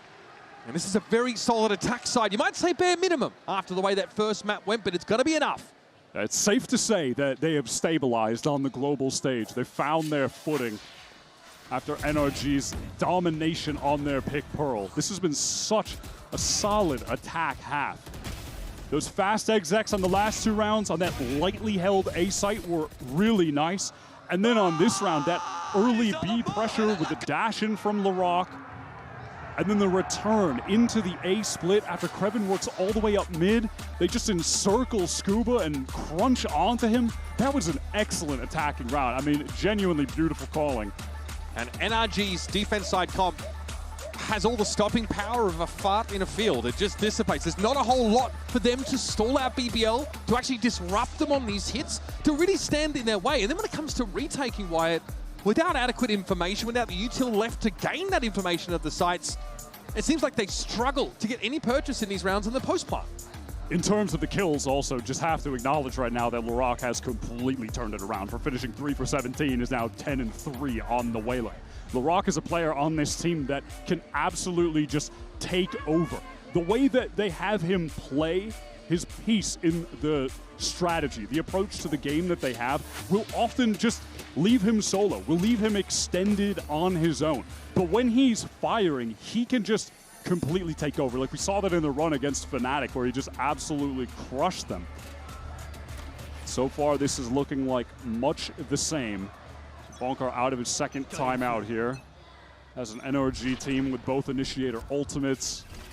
Maybe those will be used later in this round, or a bit earlier as Brock just Hunter's Furies into the wind. Yeah, nothing to see at all. And space being taken through mid here. BBL keeping their options open. There's heavy A main presence for NRG. They want to get ahead of these side hits, and I don't hate the timing, but the Rock was watching for it. Now, though, the Waylay's out of the picture. Rose, though, at large still, and finally Mata gets involved. Before this, his kills only came in junk time with the op. Now, though, carves out his spot in the round and gives NRG a staging ground. Nice little timing caught there from Scuba as well. Not on the jiggle peek. Just going to give it up. Doesn't need to overstay his welcome in this situation. All the pressure will be on this BBL duo to do something to crack open the round in the 2 versus 4. You can look at the mini-map. NRG there just on their way, dashing through mid to get here in time. It does appear that NRG have realized that retaking is not really an option for them. Decided that playing aggressively over towards A main is the better of the 2 options. 30 seconds left. Now it's a high-low setup that LoversRock has to swing into. Deftly handled by NRG. Finally just stopping the momentum of BBL. And the crowd is loving it. Just with this nice fight into A main. It's nothing crazy. It's not a wild util combo. They just press up as a duo, take the timing off the drone, fight, win the duels out. But that's the thing, I think from NRG's perspective, when you're looking at A main, oftentimes you are going to be fighting against a light BBL presence there. I mean, hearing from Strong, he said that he feared playing BBL most of all, NRG assistant coach, because of their fundamentals and mechanics. And those moments that NRG won, those are the ones where BBL look at this crazy play, the double cage. So Loida is all the way into heaven. Ah, the famed Turkish default. Yep, love this one. Gets a catch in mid. This is madness. Okay, also the spike is in spawn, but Loida could teleport to pick it up, but no, it's just going to teleport to the B side. Like, I thought maybe there'd be some wild play with that later, and now Bot is trying to peek in, but it's called. I mean, this is just. I can see the mini-map and my brain is hurting, so yeah. God knows what it feels like to be with on that energy right now. Challenges the exact same double-faced angle that Mata did. But this is kind of what we've seen from BBL on a couple rounds, and it feels like it's orchestrated, but they push up and take all 3 lanes of the map and then settle on B pretty decisively. Ethan Kaw trying to retreat as well. Only Brock on the run. And that is what makes BBL such a cool team, though. It's like you watch them and kind of at face value, it feels hyper individualistic. And don't get me wrong, LoversRock, they will take their individual moments of just feeling the flow of the game and trying to make a big impact play happen, 100%. But the individuality is like a highlight of the strategic approach to the game that Rose and Coach Key have. But unlike PRX, the aggression we just saw from BBL feels a bit more structured. It does feel like it's a bit more premeditated about how they surge up the map. It's not as intuitive maybe as we see from PRX, but it reminds me of that in the same way. And then just throw this variation in on a couple of these attack side rounds. They just greedily take the map and win fights, and LaRock is such an important part of that. Being able to just solo take duels and win them. NRG are now in danger of their economy being broken for this final round. Ethan still with the Armageddon. As BBL are just, again, spread across this map, working mid slowly, little bit of presence B main. It's got to be really telling that there's no heavy A main presence from NRG on this round. Look at Mata, he's all the way down B, so you can already see the rotate from NRG towards this A side. And, you know, in difference to the last rounds where there were BBL executes on a lightly held site, there can be Taeho util to stall them out in this choke. Kiko's going to have his crosshair positioning broken now. Armageddon's going to force BBL into the side, but this is what they wanted to be anyway. A 1-for-1. Kiko only gets his tucked in the corner. Now the guided salvos have to be respected. NRG flood in from security, but a convergent path catches on at just the right time, and a rock is going to benefit from it. Dive into the smoke. Shorty connects. And down to Scuba go NRG. He wants to get in, get it over with perhaps. Either way, it's not pretty. BBL chalk up their 9th. What an explosive execute from BBL. LaRock so dominant getting into that site. 14 for 4 right now. That immediate dash in, breaks the crosshair. Kiko doesn't know where to look. And then backside off the convergent paths. So well played. 14-4 is LaRock right now. And that was with NRG getting there in time. That was with them having their stall util there in time. Still doesn't matter. BBL are just that hard hitting right now. NRG want to mix things up, walking down this B side. I mean, lucky neither outlaw shot connected, I'll be real. Playing a dangerous game, but they need to close the gap to get some value out of these stingers. Or this stinger, rather. Scuba's pinged out now. This is looking ugly. LaRock and Lovers work the angle together. Ethan hoping to slow things up a little bit with dimensional drift and, well, and light speed means they all get in past him anyway. Lovers Rock will fight this. Surely not quite good enough. No way, we're going for that. That's a little bit bold. Against a Stinger player. Say. Yes. Kiko now on the flank, low HP, and dealt with by Loida. Ethan's out of util. Can only fight, maybe work his way into this smoke, gets an upgrade, that gives away his position. BBL are really trying to take the time here, just bait out some of the peaks. What a beautiful recon. Brock sets it up beautifully from upper. And now there's a chance. In the 2v2, LaRock recovers the spike. Needs to get across though, and Brock is going to see this. He knows that the Waylay hasn't crossed to coast yet. Ethan has a window to catch LaRock out. It's just so uncomfortable for this BBL duo. Working the angles though pretty diligently, and there's Brock helping him clean up the mess. It's LaRock taken low behind the boxes. The spam was good, but Ethan's better. And NRG get themselves at least a 3. Oh my, I mean, hard fought 3, but I really like the way that Ethan and Brock were playing that scenario. They were just never easing up. You could see the BBL players just stuck in those positions, and that's how they were able to win out that 2 versus 3. Well done, but BBL on that half, they were pretty damn good, Mitch. Yeah, difficult first half for NRG, but now they've got a chance to show what they're made of as we head to the second half of Abyss after these messages.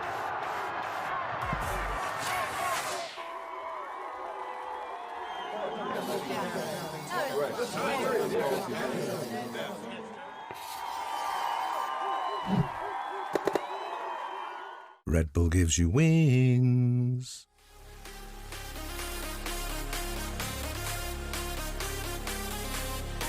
Queremos escucharlos. ¿Dónde están los fans de BBL?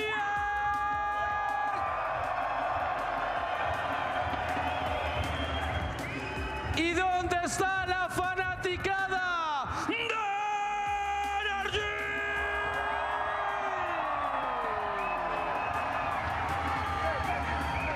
Muy bien. Rapidito. ¿Va a ganar BBL?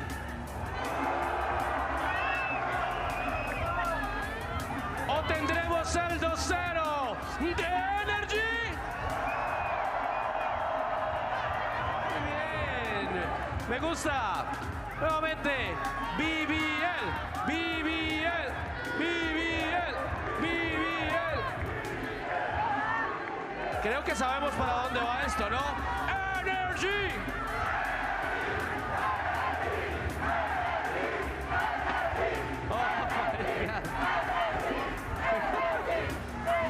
Santiago, les están regalando por ahí algunos plushies para que aprovechen también. La estamos pasando increíble. Es el día 2 de los playoffs desde Master. Santiago, grita con el alma.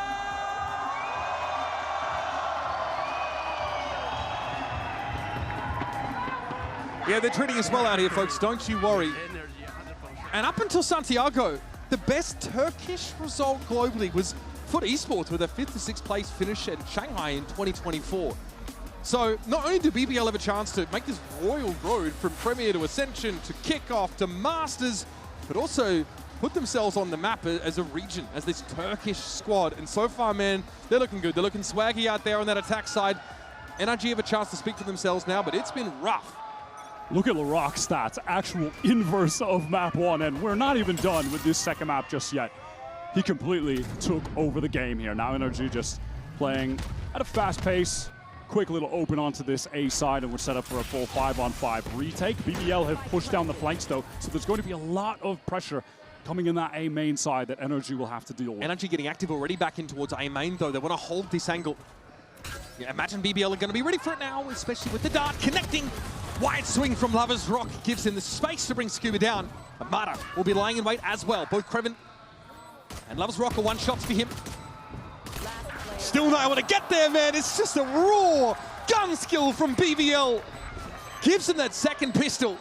They are looking like they want to run away with it. NRG were completely aware that BBL were just going to push down the opposite side of the map and flank them heavy. They had the read on the situation, but lost out the duels in main. And then at the same time, because they put all of their focus on dealing with the flank effort, Ethan was isolated on site. He was fighting a little 1v2 minigame and he got the first kill, but then Loida trades him out. That signature quiet confidence for NRG does not appear to be present. On this map at least. Losing the pistol, of course, when you go to the attack side after a rough first half is never a good thing. NRG are forcing up right now. That is a sign of some deep desperation, but you can't really blame them. BBL are not making it look like this is their map pick, nor their undefeated map. Certainly is must win over the top and back out. Goes Mata. Lovezock over the edge with the gate crash back towards spawn. Might be able to pace NRG as they pull out of A entirely. Now Mata on such low HP without the tools in the Waylays kit to actually open up space. They're going to have to try to make their way into this B site.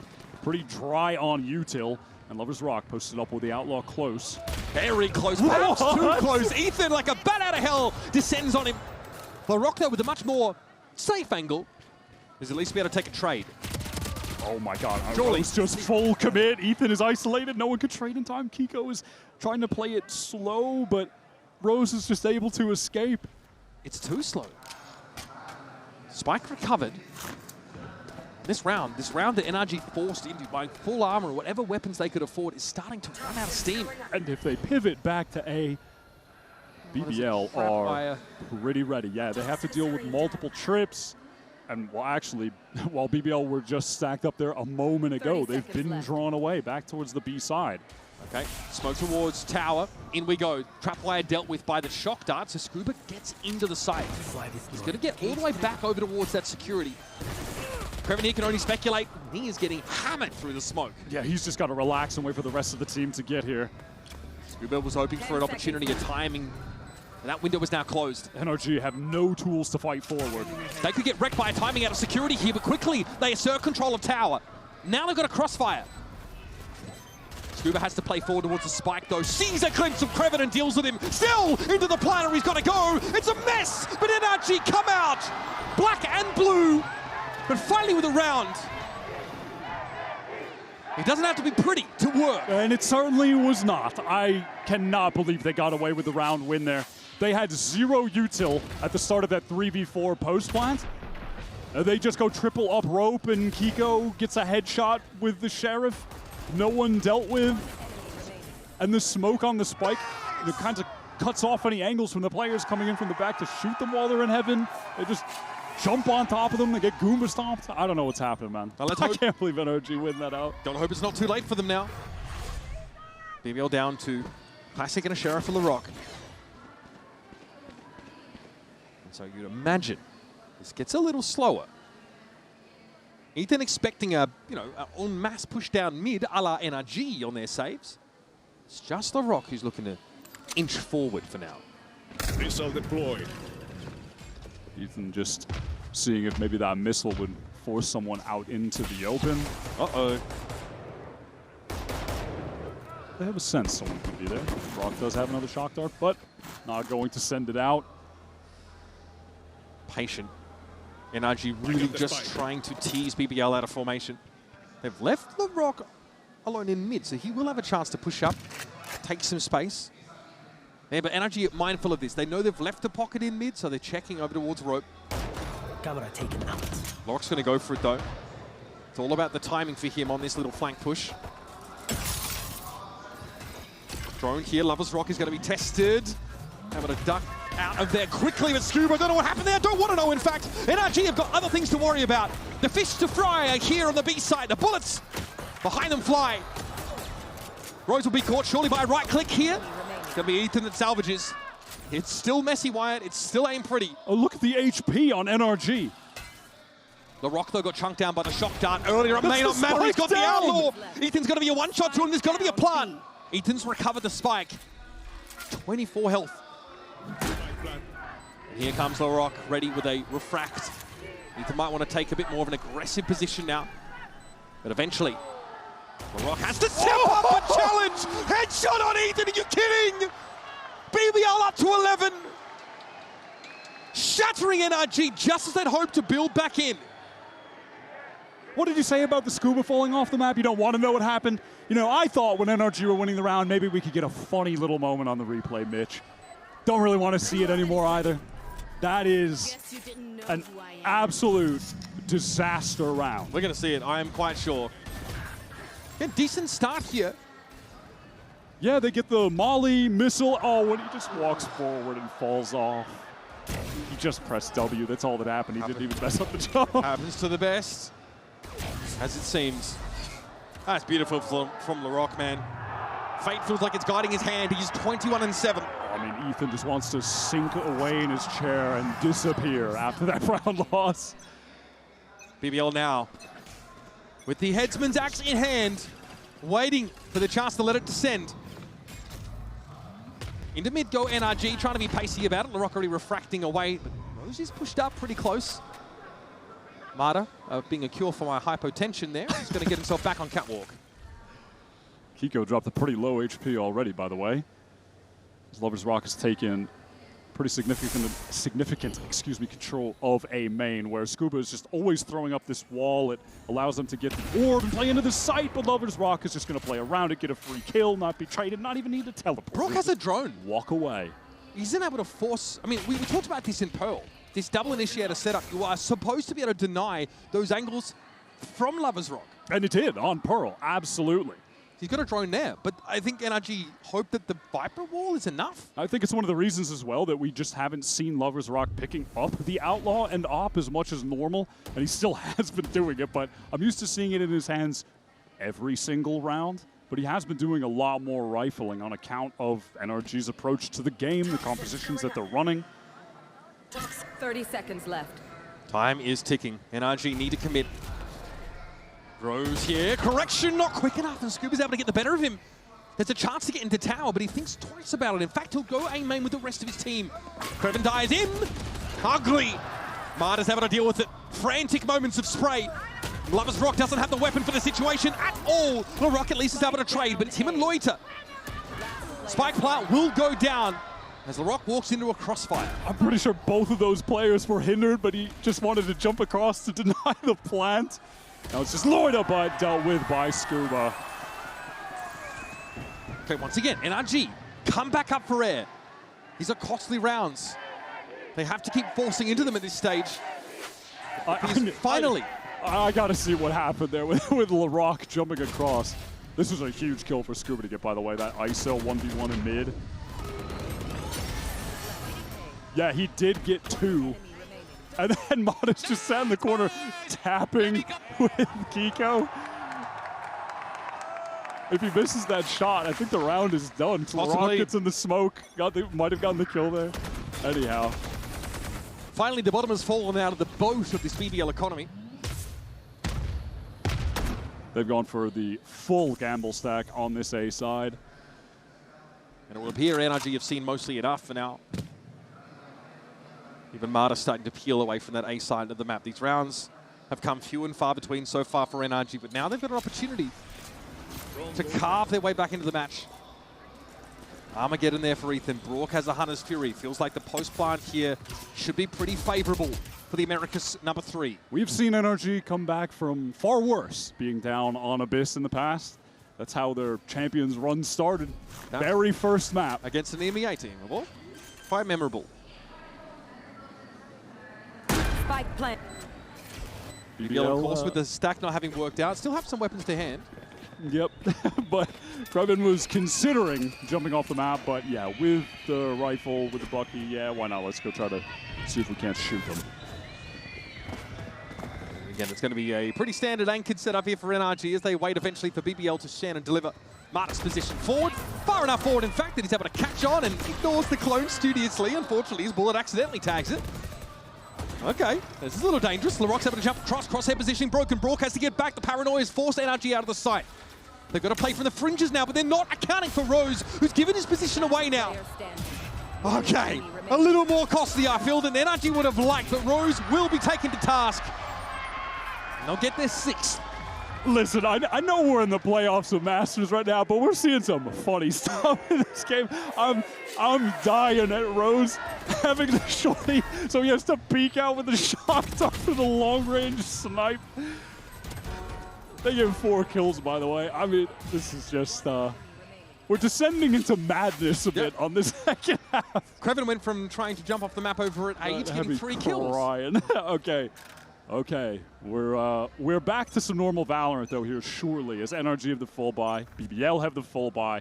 And NRG have a ton of ults to try and actually manifest a comeback here. Oh, Kreven so crucial here, but maybe not expecting that number of NRG players on catwalk. Look at this push. Look at this push. Getting caught on this defensive side. Yeah, it's BBL all the way out of B, already trying to get over towards A main on the flank. Lover's Rock collecting the information and body blocking so the Hunter's Fury can come through. It's dangerous here. Again, trying to snarl NRG up within the purview of the Hunter's Fury. Kuba the only one tagged out by it, though when Kiko, timing works against him. BBL able to steamroll him over towards that A main side. Okay, we're going to see the convergent paths used there up towards that security. Marta fighting for it. Lover's Rock, though, is able to get back in from security itself, though, and NRG are off the site for now. They are in a post plant. They do have the util. Moedo are about to find it the hard way, but he gets it to half. Yeah, that's very significant. Scuba coming to the back. Look at the spam from LaRock, and they're just sticking the spike. No way! Amidst the smoke, they complete the defuse just as NRG were unloading all their util.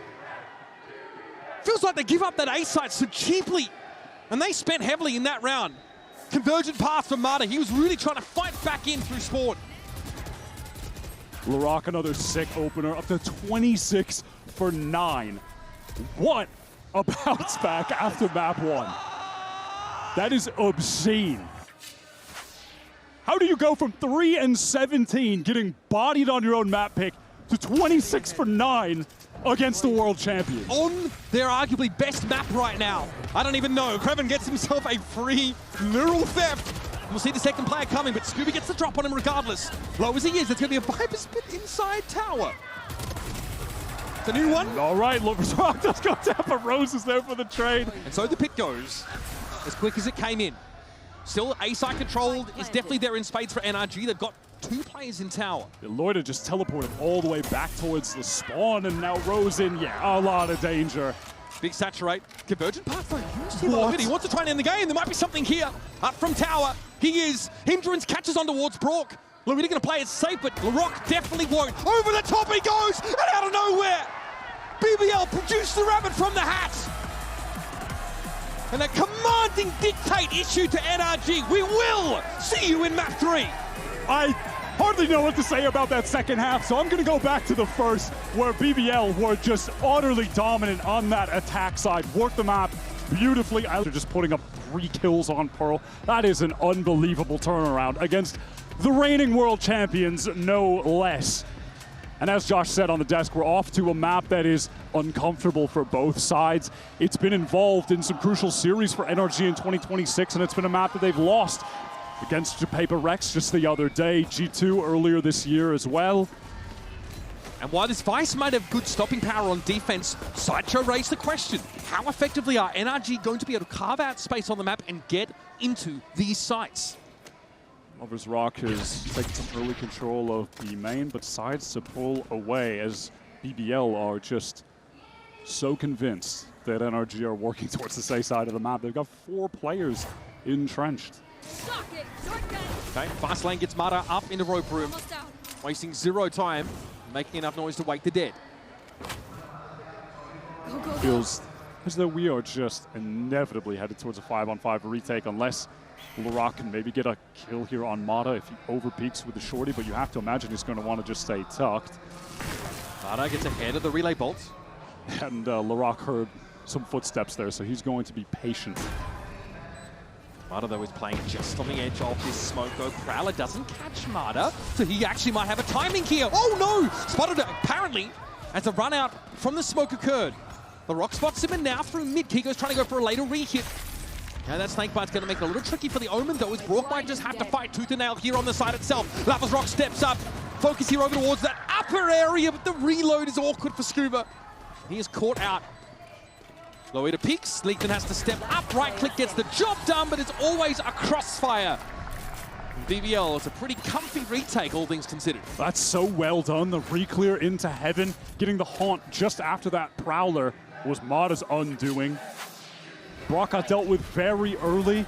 Brock, who, by the way, has not been able to get anything started on pistol rounds in this series, and normally he's going to give you 1 Brock Sheriff pistol takeover. That has just simply not happened once today.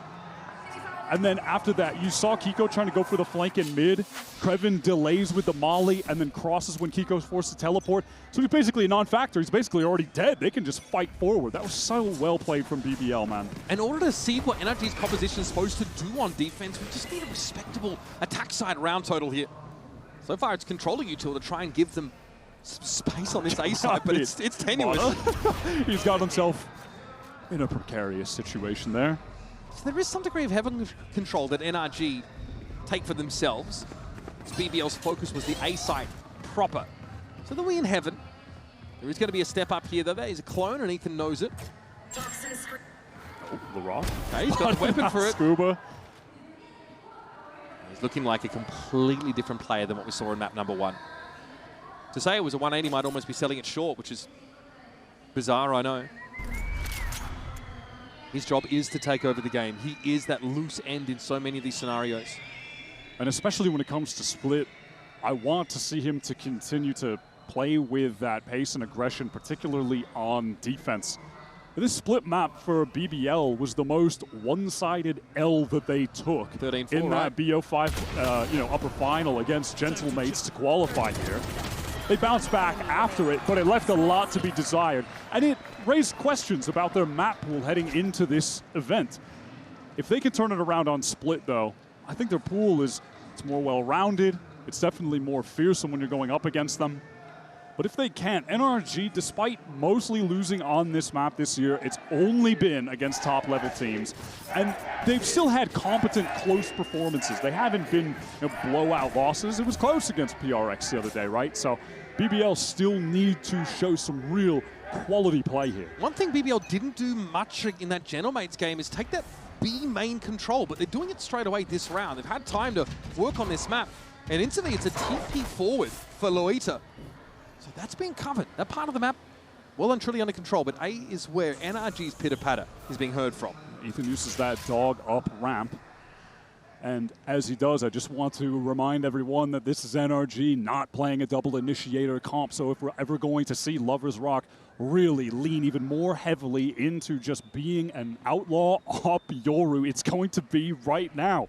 Doesn't have to deal with any kind of drone pushing him off a sightline for the rest of this round. Yeah, a Viper Vice composition does pretty little to deny and it's not even like the Vice gives you the audio ping anymore, the flash to find out if maybe there's someone somewhere, right? So they're going to be lacking for info here, NRG. It's going to be up to Ethan. Line, no time to gate crash away. Lovers Rock 30 seconds. instantly taken to task by Scuba. That's a nice little catch from Loida, but can LaRock find a situation in which he can close the gap with this judge? Does have the fast lane, does have that relay bolt as well, so it's definitely possible. I mean, hell, those two players backside stacked up, they could both get stunned if it's placed in the right spot. If he fast lane crosses through elbow. Kiko knows he has to be quick, but LaRock is not running at breakneck speed quite yet. Traded out by Loita. Now, really, he just needs to see what he can find. He has one TP left, and he's able to take Mata down instantly. He knows where Brock is. This would be the moment for Brock to get something done. Play for time. Play it safe.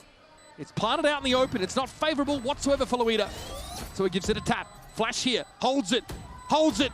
Gets it to half, but time is short, and he's got no choice. Brock just teases him out. And NRG land the play on a rocky round. That is beautiful from Brock. Really holds his nerve late into that 1v1 when the spike was getting tapped, when the pressure was on. Crucial 1v1 clutch to win. At that, though, NRG still in a dangerous place with their economy. If they lose this next round, it's effectively completely broken. You have Lovers Rock leaning into the AWP, picking it up now. Judge still in the hands of LaRock. Both of them doubled up, wanting to fight A main. Flash into mid, Mata right behind it. Straight through the poison orb and early heaven control. He's pushed all the way through. This pace is insane. There's no way BBL expect this, right? Prowler at the head of it, but no! Mata gets, it's the cat amongst the pigeons. Does overextend, but Brock at least is there to make it a favorable trade. And he hears LaRock coming. He knows the Neon is encroaching. That is excellent follow-up from Brock. Had to cover so much ground to be able to help Mata. And he retreats. Seekers now being used by Ethan. They're all going heaven. They're all going heaven. This is very illuminating for NRG. Paranoia catches on to Brock, but he's still ready to fight for it. every angle covered. Crossfire's in place for NRG, and now it's a matter of just sticking it. And Louita's going to have to saunter away from this fight and hold on to the rifle. Would rather get that op than go for anything more. NRG call a really good multiplayer face into heaven there after the Seekers cause a little bit of delay, stir things up, and ultimately give them the information that they needed. That's super well played from NRG. A cool round that they come, or like idea for the round that they come into it with, right? With Mata just pushing all the way through heaven, getting downstairs with the judge. I feel like most of the time in that exact same situation, if you replay it, he's killing both players. The Prowler missing him is crazy. Yeah, look at it. He goes around him. He's ahead of it. Jump scare, central. And again, it's Brock with the clever follow-up there to make sure Mata's job ultimately is done. We virtually get the 2-for-1 that they were looking for. Yeah, it's Brock being able to follow up and retreat that is just critical to that entire round working out. So, I mean, yeah, amongst the range of options for getting site control, NRG, with this Viper and Vice Comp still find a way to get in. I don't know if you can run that one back too often, Wyatt. That's the issue.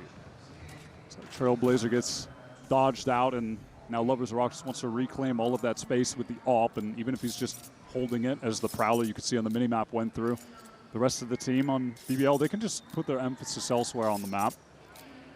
We saw NRG show some early presence on B. It's going to be pretty standard on a lot of these rounds from Brock to see him just throw those thorns right down into main so they can try to take this space early. Yeah, again, BBL don't have the weaponry here to try and take B-main control early. NRG are going to be able to get close. Relay bolts here, potentially catching on to Louita. We're trying to get off the side, but here's Mata, ready to fight for it! Heads roll! And NRG in one fell swoop cut BBL down to size. And as Lovers Rock can only get a consolation kill before getting on out. NRG might do a little bit of hunting though. Yeah, Scuba is already going through sewers, so he could be in danger. He gave the rest of his team the right idea, controlling A main, just go stack on B, but they did not have the weaponry to hold off against NRG, just so aggro through the choke. Okay, another for Lovers Rock. No one else from NRG really proximate enough, I think, to test this now. Unless Ethan's hoping for something off the gate crash bait. Don't do it. Don't take the TP. How many more guns? Walter White in the car. No, Lovers Rock, don't take it. Bit of Steve Carell screaming. I don't think Lovers Rock fancies any of that. No, he will stay put here for the time being. And NRG will have to content themselves with 3 rifles carried out of the round and 3 rounds to their name. Again, another fast hit with BBL's lack of ability to set up in B. Listen, they had the right idea. They just didn't have the weaponry to be able to handle that. Now they'll have an actual buy going. But NRG are going to have an advantage in terms of the ult economy. And with that in mind, Coach Key over on BBL wants to get the timeout going, first one of the game. Does that look different if Mata's caught in the C's there? Just able to dodge ahead of it. Also, the spacing was pretty nasty. If Mata goes down there, I think NRG are actually out of steam. Crucial that he gets in and finds those 2 kills, and NRG quick on the uptake. Over the Coinbase win condition now, and BBL after winning the pistol and the anti-eco have been pretty quiet. NRG with a pace of play reminiscent of what we saw from BBL on Abyss. It seems as if our Turkish squad are on the back foot. We'll see right now if in this next round they try to fight to get one of the alt orbs, maybe try and get Rose close to the Nightfall, because they're going to be in a pretty precarious spot if NRG are able to get in using Mata's alt, or doesn't even need to use it necessarily, but they get themselves into a post-plant situation where they're not dropping players. Scuba gets the pit down. That's something that BBL will have to be concerned about. And if that does come to fruition, Lovers Rock would love to have a dimensional drift to get through the pit, try and ping players out for spam, something along those lines, right? We'll see what they have cooked up. Coach Key, I mean, also, in a sense, a rookie to this stage. Has spent years coaching some GC teams, then went to Challengers with this very core and has ascended right along with them. Can BBL get Lovers Rock set up, though, for success? That op feels like it's a key component of their success. And here's that ult from Mata just storming through heaven off that relay bolt. It's all about pace, but Rose shuts it down instantly. Raw stopping power. That's exactly what you need in a round like this. Kreven also wants to get involved. not one to let the game get ahead of him clearly. And already NRG down to 2 players, yes. They're in the site, conditionally anyway. Brock's the one with the spike, and he is very sequestered away from Kiko. That was some blistering speed from NRG that went straight into a brick wall. Pretty crazy that Rose was able to just deal with Mata what felt like quite easily in a chaotic situation. Just fighting him up close in that smoke. Brock spotted out by that Prowler now. Retreating with the spike towards site. BBL, they're just content. They don't need to do anything right now. Yeah, enjoy. Take the site. We'll play a retake 5-on-2. This is a very wishful rate of bind here. Kiko found 2. Brock. Yeah. Tough to extract yourself from such a situation. And it all starts with NRG pulling that overdrive and getting Mata up into heaven. Yeah, they did just want to go all pace, overdrive, spike down, pit.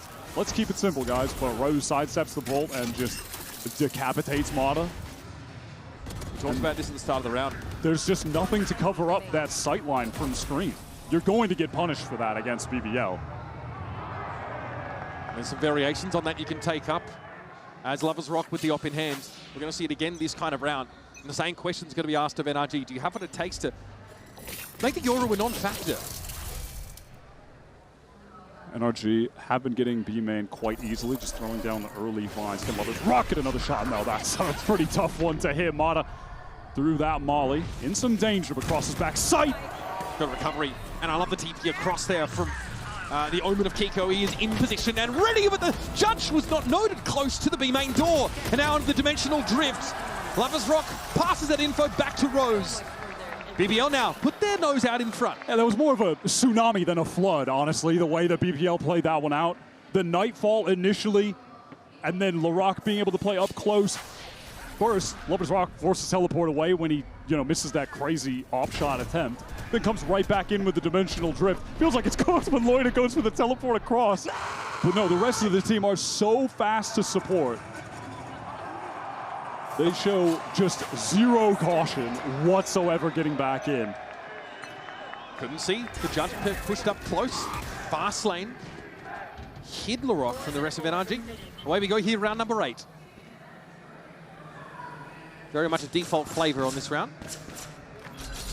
Kiko left with just a stinger into this one, by the way. Money not so great for NRG. In a post plant, you like NRG. It's a matter of getting there, that's the question. Steel Garden and Viper's Pit are at their fingertips. It's a really ponderous start to the round. None of that pace we saw prior. A brief acceleration here now as mid is claimed. The multi-face gets him into heaven now as LaRock. I'm sure we'll look for an opening. But he's still on the judge here.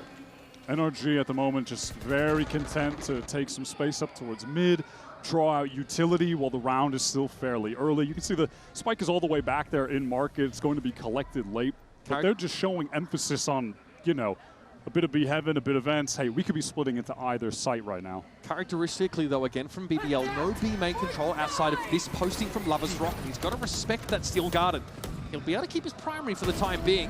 That's great reaction, though, for Kremlin. Kiko attempts to walk up, and it falls flat on its face. Shot missed, though. There's a chance here to get into the site for NRG. Lovers Rock, maybe flash around the corner, some shorty action, yes! Tears Mata's head clean off his shoulders.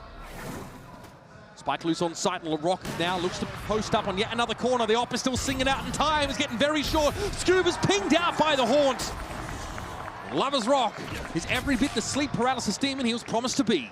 These B-side holds from BBL are looking really fantastic these past couple rounds out of the timeout. Kiko, what feels like just a little bit early perhaps on that, not having anyone to swing out and trade for him. And then Lovers Rock, backside is just doing a great job fighting towards main. Had Loida there as well, playing off him tucked in the corner. And LaRock in so quick, has the overdrive popped. They are just not allowing NRG to actually get the spike down. Their mission has been to fight them so aggro just as they're getting out of the choke point, and it's so far working exactly as they hoped. So it's another timeout here. And so another Coinbase win condition. NRG start that round slow. There's a brief acceleration. They get that heaven control. But unfortunately, things fall apart when they can't really capitalize on the steel garden that would, in theory, get them into B properly. Force Lovers Rock off the angle. It's one way to do it. Just gets them through B main. Doesn't actually cover anything backside. You'd rather a drone in that position, I think, for that purpose at least. Yeah, and it really just felt like, some of those timings were just not tight enough with Kiko fighting Heaven, and then they're kind of rounding the corner of B main. It was just a little bit off kilter for NRG. We're going to need to stabilize out of this timeout. Money has not been good. Future buy's not going to be good.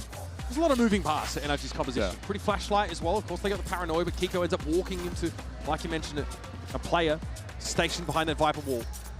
So it's a question of whether they go back to those fast hits, that burst of speed here. But I think the unknown variable of the off in the mix now for Lovers Rock changes the calculus for the American squad. Will this be another fast-paced round like we saw on A prior? Will they get the spot on Lovers Rock? Mata wants to accelerate.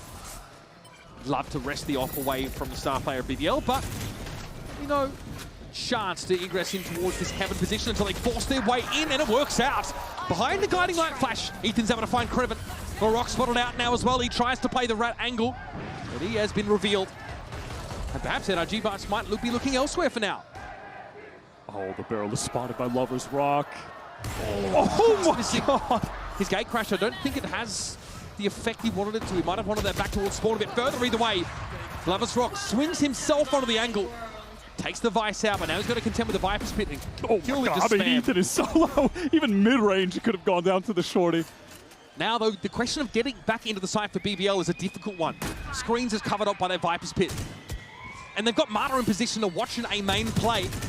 Dancing the bullets past the wall, but Loita's still able to make short work of him. Now they've got a real chance, and they have more than enough cash to go for a risk like this. NRG are in the pit. They can play themselves back into the site that way. Their information now is kind of expired in its usefulness. Loita's already playing forward onto the spike. Doesn't know if there's going to be a swing out of this pit, though, to try and challenge him, but Lovers Rock's trying to get ahead of it. Scuba, that's the swing, and there's Lovers Rock ready for it. Loita, that is dirty stuff. Gets it to half, and now it's on Kiko. And the Guardian's just not going to cut the mustard, is it? 6 up for BBL, and a sick retake. They cannot be allowed to get away with that. NRG, I don't know, wires crossed, things getting scrambled. The pit isn't covering the spike backside. Ethan rotates up to Heaven. The spike isn't planted for him either. Really bizarre situation. Oh, free haircut, anybody? And these little mistakes adding up just give BBL enough room to win the round out despite only having 2 players remaining. They win the duels that they're gifted for free. They shouldn't even be in a situation to be taking duels like that. I can't believe how much that crumbled for NRG. Just miscomms on miscomms, it felt like. Fast play towards the A site now. LaRock is going to see all of it! It's a disaster for NRG! Now what do you have to work with? Pieces to be picked up, I'm sure. It's going to be a grim mosaic that NRG try to construct. Kreven, here's the TP. Faked as it was, as NRG are no further than ramps, and they're down to 2. The BBL are just applying the maximum pressure to NRG at any moment that they are trying to get through a choke. They're being stuffed by players by way too much util, and a willingness from BBL to just run down the world champs. No respect, just as promised from BBL. Ropes making those shots a little wayward, but Brock is still dealt with it eventually. Just a suspension of disbelief, perhaps. Kiko next out, and BBL now with a head of steam. Eyes forward. 7 rounds on this defense side, already an impressive first half. Despite this being a map that heading into this tournament you would have had at the bottom of their active pool. Oh. It feels like their game plan is working exactly as it's drawn up. You're seeing Lovers Rock at his best controlling the map with the AWP right now, or with the Outlaw. And then LaRock is just able to dominate them on the opposite sides of the map. They're playing so aggro, stuffing them in these chokes, fighting when NRG are trying to get out. Hey, Loita, maybe not expecting Mata to be there so early, but it's the customary sort of fake TP and B main setup to try and dissuade any further presence, though it's fast up ramps for NRG. Yeah, Rose is trying to get over there in time to find some kind of trade. Loita teleports behind him and spawns. Surely this is good. Loita! Spike down. I heard that was against the law! And now down to 3 are The NRG. spike is on the ground. It needs to be recovered by NRG now. BBL just pounce on that. Yeah, I mean, he's that Trailblazer. Nothing to clear that space. NRG have lost this spike almost certainly. Brock with his stinger has to try and find a way to get it back. Decayed down, caught in the seas.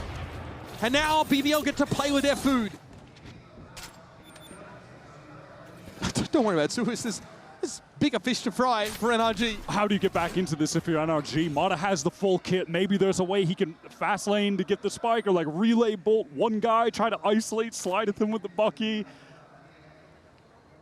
Maybe off the chaos, Brock could try to make something happen with the Phantom. All right, just a recovery mission. They got the spike and they're out. In the meantime, Brock is just hauling his way to the B side.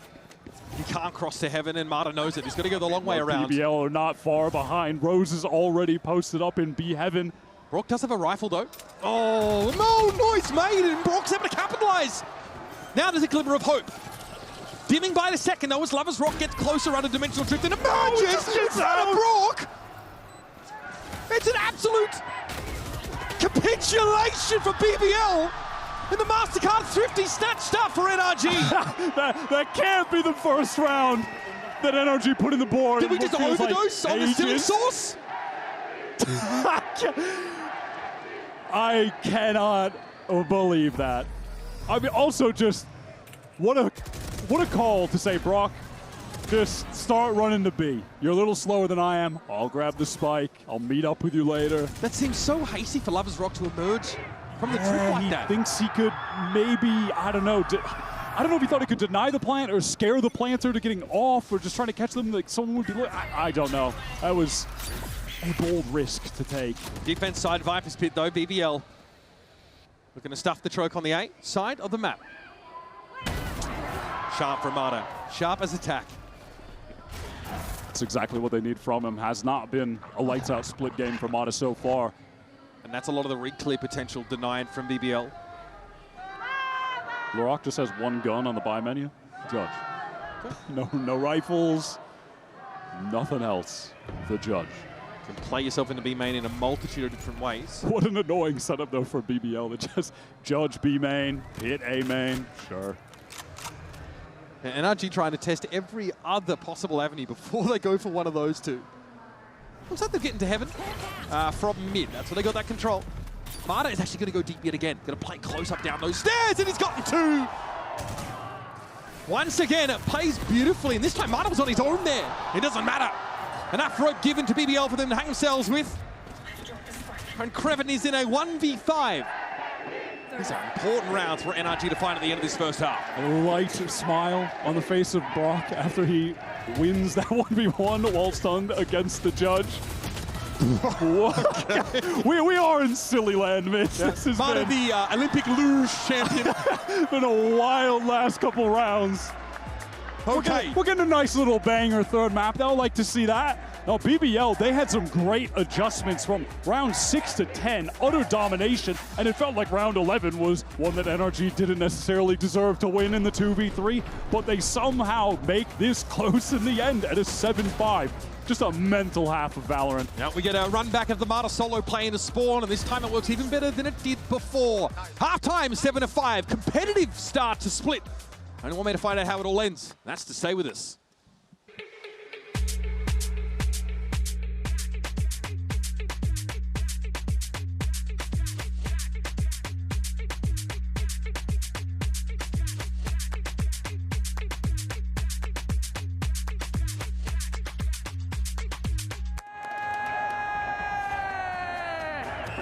Vamos a bailar un poco.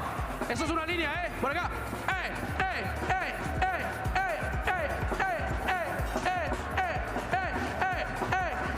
Únanse, únanse.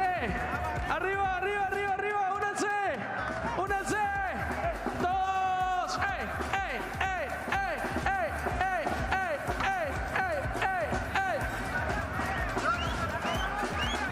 Arriba, los que tengan el carnalito, vengan, vengan, vengan, vengan, vengan.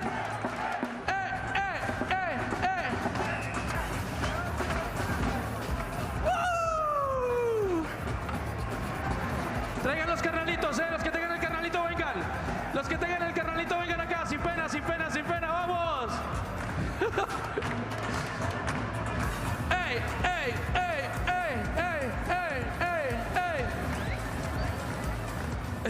point in the first half. BBL had strung together 5 rounds in a row to make it 7-3. And NRG looked lost, Wyatt, struggling to have that level of pace they need to get into the map. And all of a sudden, Lovers Rock's operator got added to the equation. They didn't seem to have an answer for that either. However, those last couple rounds of the half, that should give some hope for America's fans here as NRG cotton on to a couple of opportunities, but BBL looked like they get ahead of themselves. It felt like BBL were in that situation where you can't do anything wrong. You're just winning in every little micro area of the game. Every shot is connecting, and you start to make a couple silly mistakes because of that. That's what happened on those final 2 rounds, and it's resulted in NRG being within touching distance of catching up. So BBL are going to have to really stabilize to maintain this lead in the second half. And now they're going to play against that stopping power that NRG's composition boasts on defense. Fast lane, though, to play BBL in towards the A side of the map. Kiko respects it, sees low in with the TP top side, and knows the rock's already crossed, but everyone surrounds him. Good damage done, you can say that at least, but NRG are now pushed off the action. Ethan lucky to get away alive. The spam coming his way in that smoke at 15 HP. NRG, they just want to fight. Brock is in up top, but he can't connect the shots just yet. A lot of low health players, but Brock has got so much on his plate. I'm not sure if he brought his appetite for this one. BBL with 3 players all below 31. They've got 59 health total. This is so winnable for Brock. A couple stray shots here and there. He's getting nothing from BBL. Look at the push up here from Kreven inside the box. The bait jump out there for Rose. Down to 1 HP. It's not enough. BBL distribute the bare minimum of health amongst their teammates. And clown on Brock. Kreven with the perfect timing to peek out, but that is just BBL playing as fast as you possibly can in the game of Valorant. Everyone W key pressed getting into the site. They just overwhelm these anchors.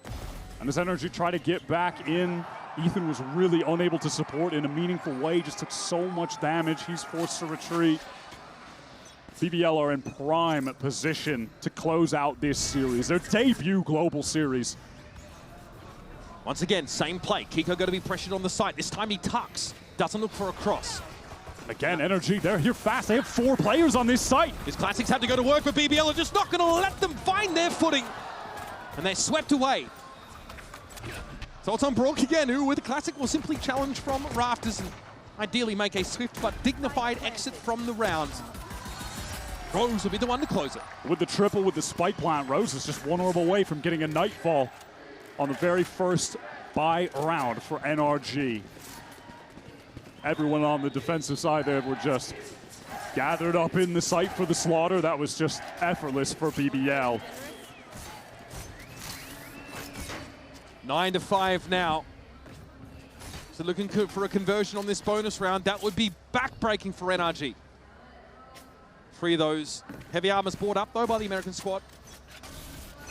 See this push up to the barrier on this ramp direction. Might be an early thrust here from NRG, but they're all caught in paranoia, and Kreven finds his early. The Rock still wants to go for it, and the judge sings out. He'll take the trade. BBL favor now as Scuba's looking for a timing here up mid. It's only the clone that's there to see. I might get a free one on Loida though. It's proactivity from Scuba. Oh, you're timing unless... He'll know, he'll know. Scuba knows he can get this one. Waits for the last possible second. But again, it's still a player advantage for BBL. Scuba on ramp, cut down, and it's on Kiko. Has that side presence, and in fact, I don't know if BBL know where he is.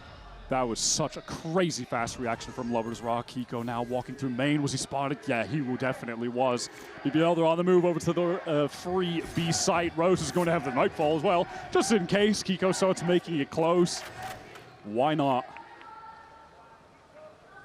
Kiko doesn't have the time to check every single angle. The weapon is out, and the pocket sand deployed by Lovers Rock.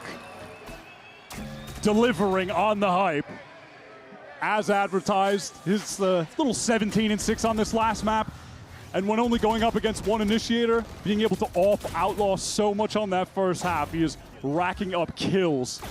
I mean, that now paranoia. on attack with the rifle. Yeah, that paranoia, that's just a sick play on A. And they do it against NRG on the round where NRG go for a 3-man swing on ramp. That is so unfortunate. And kind of demoralizing, I think, for NRG, who go for that variation and have it countered by one little piece of utility. A timeout here. 5 rounds behind of NRG. The weaponry, it's not pretty. 3 Buckies, 2 Stingers. It's a full house of tomfoolery in the arsenal. We might expect a fast play into one of these, an early pop for NRG, maybe to get value out of Mata's duelist nature on defense. But really, very little of what was promised by NRG's composition has come to fruition yet on this defense side. Losing that bonus, or seeing the bonus converted by BBL rather, that stings. We have seen a completely different BBL from Pearl to Abyss to now on Split. The turnaround is unbelievable. It looked like they were falling victim to the first seed curse, to the debut global event curse. They just did not have their bearings on that map. Well, they take a deep breath, come back, and are just in phenomenal form. And in phenomenal form, playing their style, playing their way of Valorant. Being permitted to play their way too. Yes, it's with the meta agents, but they have their own approach, their own flavor to running this. You're running the Neon, and it's just working so well.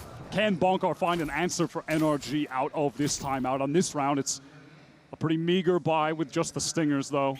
Yeah, little offensive pops here on this defense side is what they're going to have to go for. Some fancy putback there by Mata. Twinkle Toes, but Dazzle's low it. LaRocco's gotten deep into the B side, but is solo, trying to sell something here. How long is he going to get away with this? He's hoping for a push on the corner. And when is he going to get some help? I mean, does he even need the help? How is he not gone down? Okay, so ultimately it's not a fake being sold. BBL trying using to pave the way, but here's Lover's Rock for 1. Mata comes in around the corner though. And this thrifty round for NRG looks like it might be secure. BBL getting way too thinly spread across the map there. Not able to get back to LaRock in time. He had all that space on B, but the other 3 players are rotating cross map. I did feel like we got to see once again the Turkish default. Deep A, deep B presence for BBL, but they're not really knowing where to end up in the end. Mata's having to take 4 kills out of the round. Mastercard thrifty, locked in. I like NRG taking that aggro timing with the fight up in heaven when the wall was up. Just pop flash out of it with Ethan. Yeah, it's this moment here with Mata. Able to dodge out, get the second shot connected, pretty sick. And an insane round for Mata. Basically playing gun game here. Yeah, he's able to catch out Lover's Rock as he went for a play with the Outlaw. Important round for NRG, but it's too early to say if their head is above water yet. LaRock has found a new weapon on the buy menu. He has the rifle for this it. rush over into A. Mata needs to back up. That's a bit too much pressure. Okay, the judge ain't doing that. Judge isn't doing that, bro. Apropos of nothing, it's Ethan down through the smoke. Kiko, though, has been very dependable on this B side of the map. Great anchor, bought a lot of time, and there he just takes that kill in B main. NRG looking a little comfortable here, or at least easing into this defense side now. Nice slide in from Mata. And the Rock has his ankles broken, and now it's up to Lover's Rock and Rose. He might need to find a mid to B as their solution. This round in the last, BBL had felt really scrambled. Things not being coordinated between players, going down isolated, and NRG finding nice moments to aggress onto some of these isolated players like we just saw there with LaRock. Now NRG just need to close things out as the clone goes forward. Sees the gun barrel. Lover's Rock handled now. Pretty clean from NRG, and it's nothing. They're not reinventing the wheel here, Wyatt. We're seeing some of these little pops up on the defense side behind like a Paranoia and then a dive in from the Neon. It's what you should expect if you're going up against, you know, a defense side of Neon in general. And still, BBL seem to be a little suggestible in those moments, getting caught out by some of these aggressive moments. Yeah, they had gotten that opener, and then Loida just exposed himself on the other side of the map, so the team doesn't have any smokes to play with going anywhere else. And from there, it's just easy for NRG to catch out individuals. And it's going to force BBL into a timeout here. Really can't blame them. The last couple rounds have not been clean for them at all, and it's given NRG an opening. A lot of what was working for BBL on that defense side now gets a little bit harder to employ on attack. I'm talking about contact angles with the op, for example. The Rock having those pops up defensively. Getting value, for example, out of a siege to disrupt a fast side hit. BBL have to adapt. It does look like, I think, they've shored up this map quite significantly since we saw them against Gentlemates there in that playoff match, that qualifying game. But even still, NRG now been able to slow things down and use these moments from Mata where he gets ahead and tries to break that conditioning to give them an advantage and punish overextension. Into this round, BBL, don't think it's impossible that maybe they go for some kind of crazy ult play. They have a rifle, a Guardian, the Stinger, and then Larocque does have the overdrive. BBL are a team that have cooked up some pretty creative ult rounds that they use throughout kickoff to catch teams out, get free round wins. Do they take a risk like that here, though? Map 3 against NRG, popping ults in a round where they don't have a full buy.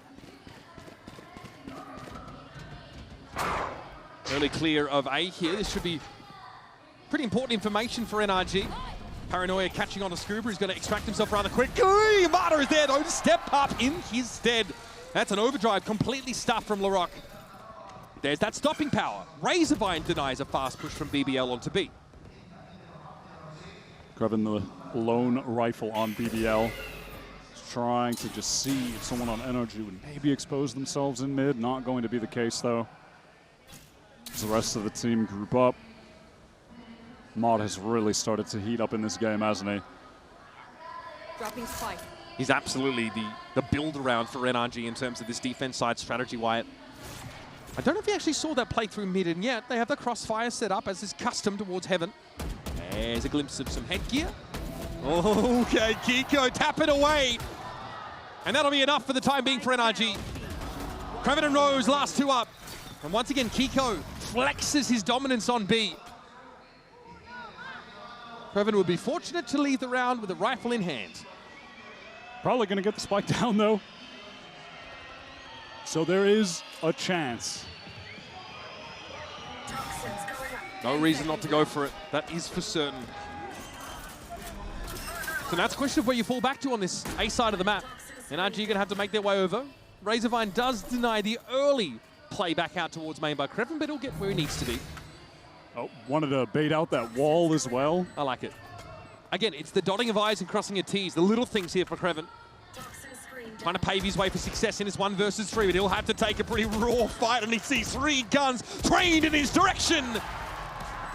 And so the firing squad gets NRG back within 2 rounds. A fair attempt from Kraven. I like he baits out the util, goes back, puts himself in a position where he tries to isolate a fight to slowly even up the numbers. He was doing everything right, but ultimately that's just going to be such a tough situation for them to win. Stunner first shot from Mata.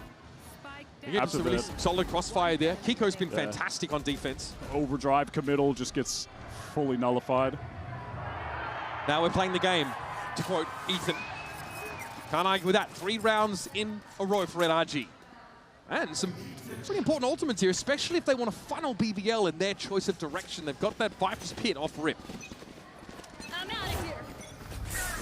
It's fast here from Larocque, getting up towards A ramp. It's a bit mid. Yeah, instant broken, but does know that no one is too close up. So BBL fight and take some early space over towards A, and now the entire team is rotating over here. They just want to go for this straight up exec. They have to deal with Brock and some delay utility and that choke. Exactly. That Razorvine could be big, but Lover's Rock, of course, can circumvent all of it. There is Larocque falling, though. Ethan plays himself onto the side, checks that Razorvine spot, and then what an angle to find Lover's Rock on! They all step up, and the Mastermind knocks them down like dominoes. Loina will be double swung. Ignoble exit from the round, and Ethan is on his feet. And a risk like that, just going for a fast exec against this Vice comp is absolutely punished. They don't get the info on Brock being there. They're completely stalled out. Oh. And you see the duelists just isolated there with Lover's Rock stuck all the way in. And that was just such a heads-up play from Ethan. So smart to drop down back into that corner. Not quite Lysol level aura farming from Ethan, but certainly starting to emanate some confidence. Captain gets his team back within a round. Was the fake jump there? LaRock though in hot pursuit. Brock going to try and cover Ethan's retreat, but it's just not enough. God. LaRock will not be denied. That is pretty outrageous. Does Brock try to get back in here? I mean, there's a slight angle with the Molly not fully covering the choke. No, he doesn't fancy it. There's a risk of being triple swung here in the end, as the side is certainly under BBL's control for now. The screen's present for Brock as he crosses back over. And it looks like Mata wants that heaven control again. A look at this flank from Scuba, but it's just being read by Loida. This timing can Gun Scuba barrel. win this out. Oh, he can. Can't afford to lose though. Scuba had a chance, an opportunity. There's a slide in from Mata, at least forces the gate crash, but that's back to the site. Lovers Rock can just play as an anchor now in his retake. And Loida doesn't have to do anything but live. He can just be a nuisance in the back line over towards A main. Now NRG have to descend into the Viper's pit. An unenviable position at the best of times, but they've got to go for it. Lovers Rock straight through the smoke, caught out. That's Kiko for 2, surely not more. Loida steps up, steps out, and finds that 3 kill for the Mastercard Thrifty. BBL, the lights are still on. This time they go away, but let's just ignore Brock on the site. We're gonna run up ramp and just get in Ethan's face. Not much stall utility where they're playing with the sky. Look at this. Relay Bolt is so good. Yeah, just the dash in. The C's, man. That fight was so important on the flank as well. If Scuba wins that out, all of a sudden they're the one backstabbing in. They don't have to worry about A main late. They can just get to the site, put all of their focus on fighting towards that pit. And the op is back in play.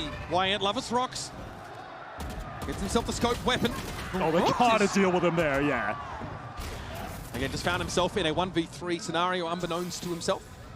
BBL love to run a, like a full exec play, everything behind aggression with LaRock there, and then they'll mix it up and just kind of send him solo and try and play off that, like a bit of conditioning, but NRG really don't want to give up A right now. They just fight it even more heavily. Pretty good map control here. Look at NRG, yeah, double face, and that's Kreven down. That's also the Viper wall gone, so very quickly NRG are going to realize there's no one else at A, especially with these Seekers trained on the rest of BBL. Here's Brock from lower. Paranoid comes in from B main. That's disruptive indeed. Kiko's taken out by the op. Lovers Rock spotted as he drops down. Scuba waiting for a chance to get this crossfire going, but Luida could be a problem in the corner of the site, and he's not spotted out. 2 for the Omen. And Rose just saw the barrel. Mata backing towards stairs, though, makes a little bit of noise. Look at Ethan coming through main. This could be fortuitous timing. Ethan with a flash still to play with Loida very low, as is Rose. Surely you don't fight yourself out of this one. No, Mata there from CT. It's Loida down. And Rose can only get back on rafters and have a bird's eye view of a situation that likely will spiral out of his control. 18 health. Mata plays close. Ethan with a double face. And then NRG quickly respond back and keep it close. Still in the game. I love the way that they played towards A that time. I mean, they were not going to give LaRock an inch. They had 3 players just ready to fight here on ramp. The counter flash comes through. He's blinded up, dealt with, and then there was that mid-round timing that Mata and Ethan took to fight again in A main. And at that point, they just have more than enough numbers to handle BBL's pivot towards that B site. It's a tight round. You can see that look on Bokkar's face. A TP forward into the back of sight by Loida could have been the undoing for NRG. And so the op was picked up by Lovers Rock. It's gone again. Dropped away. Back to the rifle. And Brock now has the Odin to play with. An interesting buy from BBL late into the timer. There was some swaps around with the guns, figuring out what to do, but it's left him with 3 rifles and it looks like a desire to get into this B site quickly. Relay bolt here. Odin could be very powerful in this spot, but Brock's going to be flashed off the angle. Rose into heaven. Kiko, though, is there yet again. Great opener. Rose has to be huge here. He needs to find the undoing, but Scuba's watching for it. Great correction. We're looking at an even game if things keep going in this direction. HP on BBL is horrifically low. No control of the map. Where do they try to finish in this situation? If for all they know, one player could be pushed all the way up into A main, holding that. They're going to try to go up mid, in towards B heaven, re-hit. That's a re-hit into 4 players. Surely there is no way they can wrangle this round back into their control. Ethan doesn't fancy it. Flashed out himself. Kreven's actually able to get ahead of this now, but surely Ethan's looking for it. Cool, calm, collected, king of composure! The king of the dead! Flawless round for NRG! And Ethan perched on a throne of skulls!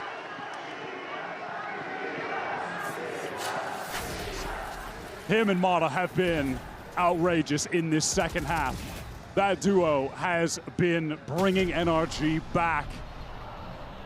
Sick lineup. The game is even. The heads are in the hands for the BBL coaching staff. As for all their bluff and bluster, NRG have taken this game to a standstill around 23. Smoke goes down towards Vent from Loida in this 1-3-1 for BBL. As they want to press through that Cloud, Flash, Prowler. Lorak up quickly. They've got this space towards Mail. Still very early in the round. How do they want to work it? They've got control of B main as well. High-low crossfire. Mata shows first, backs up. Haunt dealt with quickly enough, but they might have had the second weapon here in Heaven. Oh, that paranoia goes through. Lorak not going to fight it too aggressively, though. Look at the map right now. NRG have 4 players towards B. BBL have really convinced them that that's where they're going to be headed. Brook understands the assignment, though, Wyatt. Play post-plant with this Steel Garden. And now look at this. Loida can teleport across, so they can have all 5 players on this execute. I love what BBL are doing so far. Brock, he has given up the site, retreated with the Odin. Can he get anything done with the spam? No, it doesn't look like it. Nothing to see from that crossover. No way to light up BBL as they get into the site, but again, there is a Steel Garden in play. Here it comes. Tough to get out of this one. Kiko trading out for Loida. Now wants to get onto the side. Smokes off that main position, trying to force Lovers Rock off the angle, and he's taken down before the smoke blooms. Now onto the site we go. Risky and dangerous for BBL. They're grouped up together, hoping they can crossfire this, but one by one, they step up out into the line of sight of Brock, and he will have his fill. Match point for NRG. BBL just trapped in the site after planting. NRG with all of the space. They tear them apart. The Odin from Brock just a bit too much.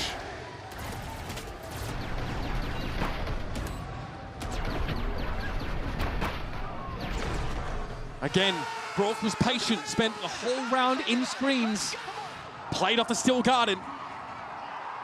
Huge retake. Plenty of animation here on the faces of NRG. It's been a slog of a game. A BBL now in an awkward spot of buying up what they can, and it is not much. Ultimates not really a factor in this round unless Lovers Rock can find a kill, find an orb. BBL are back into this 1-3-1. Can they take it to OT against the world champions? Haunt gets them into ropes. NRG happy to try and encircle them, maybe once again play themselves into Heaven for at least the trade. You can see the gate crash was just sent back all the way towards Market from Lovers Rock, so at any point could go back to Rose is here with the spike. I'm sweating just watching his point of view. He's alone for now. And LaRock has doubled back, and it looks like Lovers Rock wants to maybe play proactively, maybe make some noise and teleport back to the others. It's the same high-low setup here. It's dangerous. Relay bolt thrown out, but Lovers Rock finds success solo over on that A side of the map, but is he ready for Brock? He sees him. Yeah, gets the drift with that kill, gets the info on Brock, and now BBL are on the way towards that A side. Gets the space in elbow, leaves a dimensional drift. The rest of BBL, they get past that wall, it gets tripped. It doesn't matter. This is going to be a 4-on-3 for the game. Oh, through the smoke, Kreven. Doesn't know what him and Brock's far from done. This is exactly where he shines. Through the corners, the damage is gone. LaRock is riddled with bullets. Lovers Rock tries to stand up, and it's on Loida. 1v2 in the post plant. Oh! Unbelievable! We're at both for Loida! Takes us to overtime! It's the stuff of dreams! Not even the greatest fantasy authors have the audacity to put that pen to paper! And yet here we are, Loida extends a lifeline to BBL! Oh my god, man! The speed on that second shot, the reaction time is insane. How the hell does he adjust back for that? You are joking, man. I am just stunned. I don't know what to say. And all 9 It million. should be done. NRG should be moving through the upper bracket, and yet we're in OT. All right. Oh my God. So we have as little time as the players do to gather ourselves as we head into overtime. NRG is starting the attack side. Lovers Rock has that defense side off that gave NRG so many issues in the first half. Full control of A, and BBL have even pressed up into B main. Extremity control on either side of the map. NRG working fully through mid, now fully through B heaven. Following the Trailblazers, Mata downstairs into the spawn. So now these BBL B site players have to be concerned about an additional lane that NRG could be pressing them from. And so they've had to reposition, but they do have that B main control, so they can just flip the map on that side of things. Big shot, Craven knows also where Mata's going to be coming from. Mata thinks twice about fully committing to it. Relay bolt, fast lane, you name it, distracts him from the reality of Scuba descending. Loida in the back corner of the side, and Mata slides on up. Rose will get the drop on Kiko though. A backstab pays off, and NRG still need to find a spike plant. And LaRock is just still in B main with his judge, has to find a moment to close the distance. Just a bit of the head was enough for Ethan to take Lovers Rock out of the game. It's all on LaRock. With the judge, gets an upgraded weapon, understood. Scuba's going to be able to set up that high-low crossfire. LaRock with it all to do. He's hands-on with the shorty.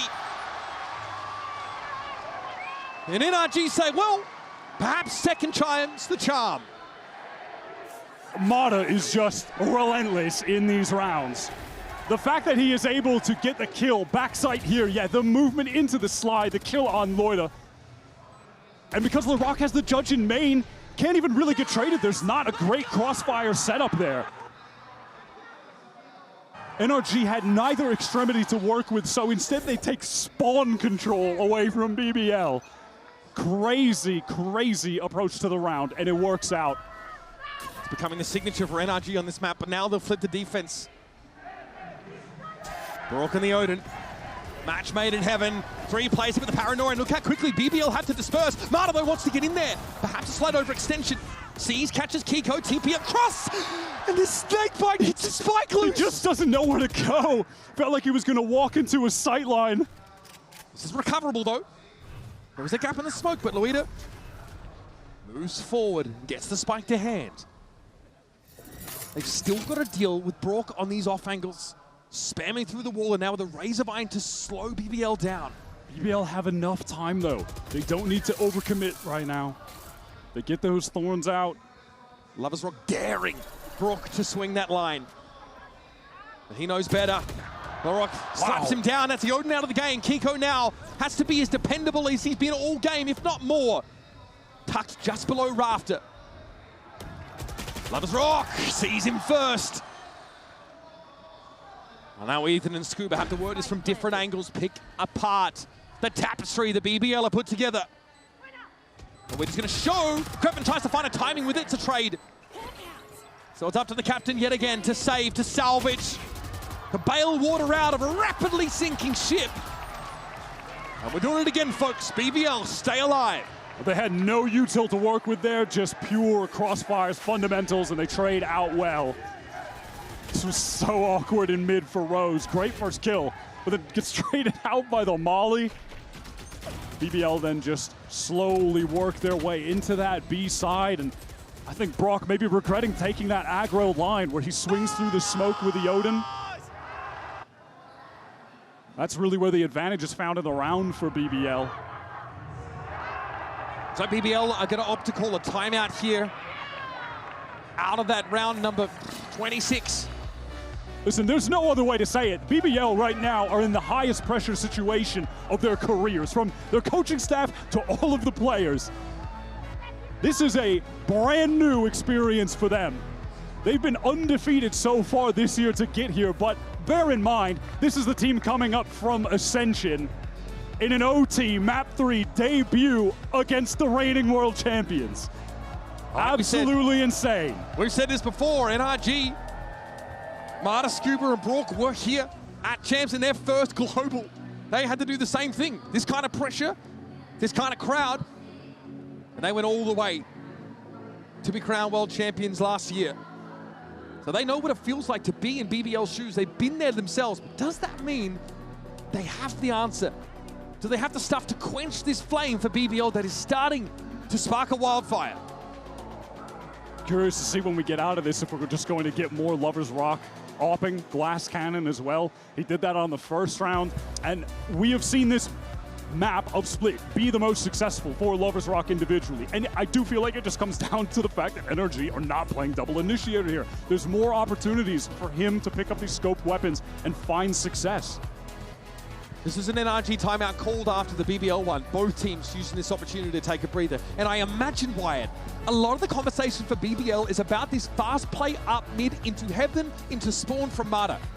He's mixed it in 3 times or so this game, and it's almost always been successful. Last time he did it, he was in their spawn.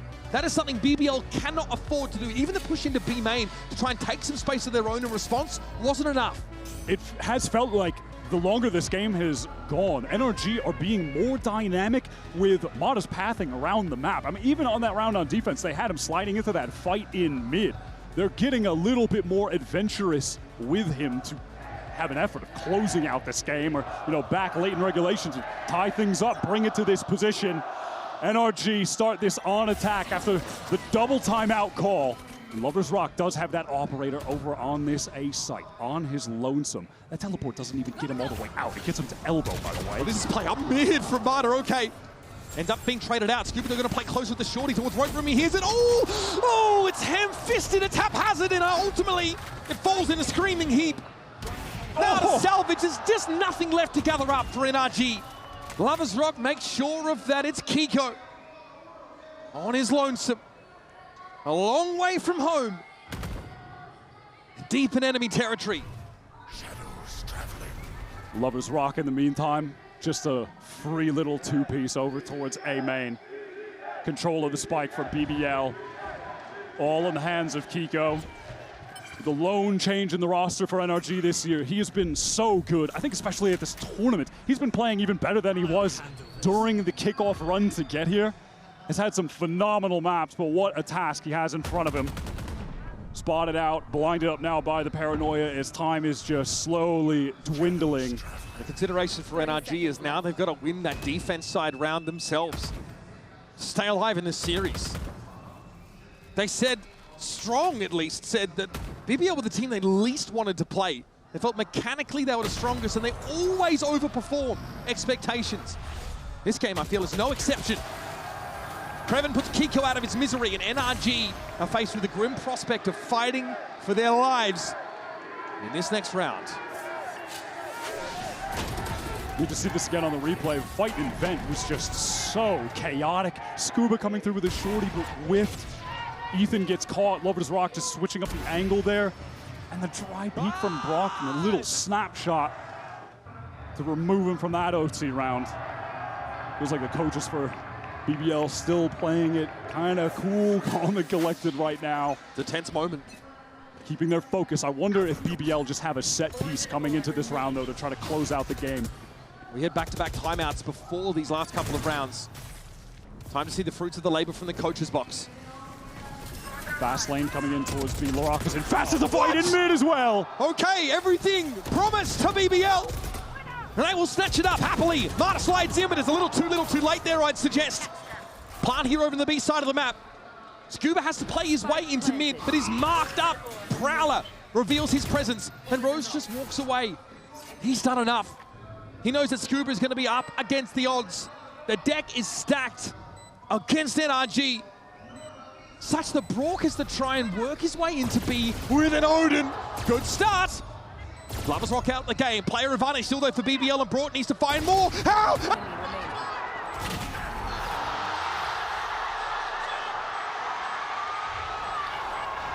There is just no way we're still going. How the hell is that possible? It feels like BBL, their bandwidth's so taxed, they've got no mind for the fact that Brock is encroaching from behind. Catch him on the corner twice in quick succession. Just slowly through the smoke, Loida turns at the exact wrong moment. I cannot believe we are still going. 4-on-2 has been thrown away. I think that moment spoke entirely for itself. Let's run it back once more. Defense side off for Lovers Rock. Wow, Rose out in mid, just caught and dealt with straight away by Kiko. Oh my god, Mark's just on the crossback. Like Bambi baits the shot. Of course, NRG already aware that Lovers Rock had been lurking on that A side of the map. He'd made it his own. On the BBL defense side rounds, Creven gets the shoulder peek and gets a lot of info. There's a drift en masse across towards the B side by NRG. Smoke thrown down to B main now from BBL. NRG want to get into this site. Fast lane up. Stun, the counter from Laroc to keep them at bay, at least temporarily. More than temporarily. NRG, they just do not want to fully commit to that site. Apprehensive, and maybe for the best, because that apprehension has honestly just dragged BBL away from this site. They've left Loida on his own. Yeah, a little bit out in the open. The timing's not quite there, though, for NRG. Loida is going to be extended a stay of execution as he gets back towards spawn. Poison Orb in heaven will allow NRG to creep slowly into position. And Loida, I think, now realizes what has happened, that he's given up the site. So patiently, he'll wait for BBL to join him now. Maybe a play into heaven. Either way, NRG of 5 players ready for the retake attempts. BBL gathering up now in heaven. Not a lot of utility to work with Laroc and try to create some space by getting in with this fast lane, but that's about it. On top of everything, NRG, 2 guys going back through mid on this late wrap to close out the round with the spike planted for them. Feels damn near impossible for BBL to try and win this out. Kiko low, got topped up in a pinch there by Ethan. Here comes Brock, a timing for Kiko, doesn't quite pay out the way it was supposed to, but it's Ethan locking it down from the corner. And after Creven on his own, will be spotted and dispatched by Brock. NRG get that attack side win they were looking for. And now match point is theirs. A really beautifully played post plant from NRG. Just having the plan to get the spike planted for heaven. Immediate double wrap comes all the way back through. Made it effectively impossible for BBL to win that round, retaking with an AWP with such low util. And now speaking of, Lovers Rock is going to keep the AWP. Glass cannon into this attack side. BBL trying to stay in the game. NRG can close it out here. Send BBL to the lower bracket. Collected up in mid. Glass cannon up on the attack side. To say that Lovers Rock is attempting a gambit would be an understatement. 27-19. Spectacular map for the Yoru player. He's not getting anything out of NRG for free. Scuba looks to buy some time, surely, with a snake bite here. There's an encroachment in rope room. There could be some shenanigans there. No, here's the activation. Scuba's going to give up that ground. Kiko getting ready, trying to stall out the B main push here, and it works. Inside the smoke, Scuba needs to find a timing, and it might be now. Yes, he emerges, and Lovers Rock is dealt with. Still has to be a spike play, but BBL have lost all of that heaven side control. And in the meantime, Creven, he's just way too far away. He can't help his teammates at all. Loida tries to stop the flash as it comes on in. Kiko boots on the ground, and here's the spray from the Odin. Loida left, black and blue, and Kiko gets the fade out of the game. 4 health and a dream for Loida. And it's enough to take down Kiko. Numbers even now. Scuba knows Loida's low. There's a player towards his left. He may not be alive. That's a time for Loida. Get out! There is just no That's unreal! Of all 9 billion realities, I failed to see which one included that outcome. 4 health, 3 kills, and yet another lifeline extended to BBL. This is one of the most outrageous games I have ever seen. They're breaking all the rules. No regard for the way things are done. I cannot believe it. Any player that is called upon to clutch up in the moment, they're just going to do it. Mata is in so quickly. Loida forced away on account of that, as is Lovers Rock. Cross-map teleport. No defense side op, though, for Lovers Rock this time. A switch up for BBL. Spike left back towards Ramen, as NRG are just getting exploratory early, looking for a fight, a raw one. And off might have served Lovers Rock better there, but we'll never know. Mata brought very low, but Ethan, maybe an opportunity to heal up Mata back to at least that 100 HP. BBL have gone for a re-clear over towards A main. You just saw the Prowler expire there. Perhaps some false info.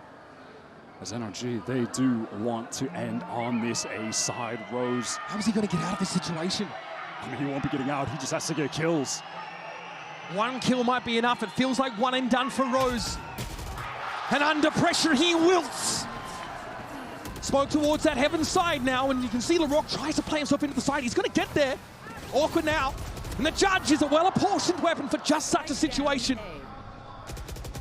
He gets away with that too. Spotted though by Scuba. Spray into elbow, deals with the Neon. And here's Kreven from up on high. Can only find the one for the time being, and NRG whip around on him. Yet another match point set up for the Americas squad. Another chance for them to just close out this match, send BBL to the lower bracket. But the rookie team, the Ascension team coming up, under all the pressure in these OT situations, have not given up.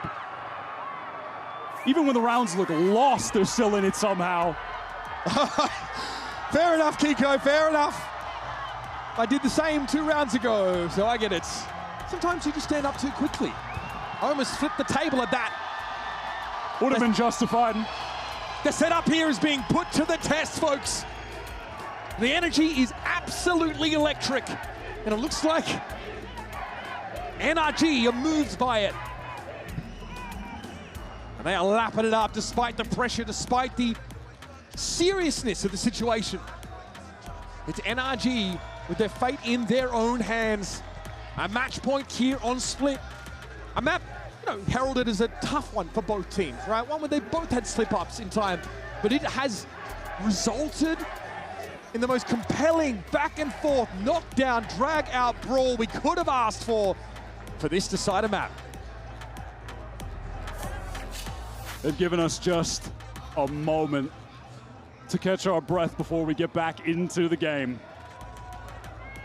Looks like Lover's Rock doesn't want to continue with the operator.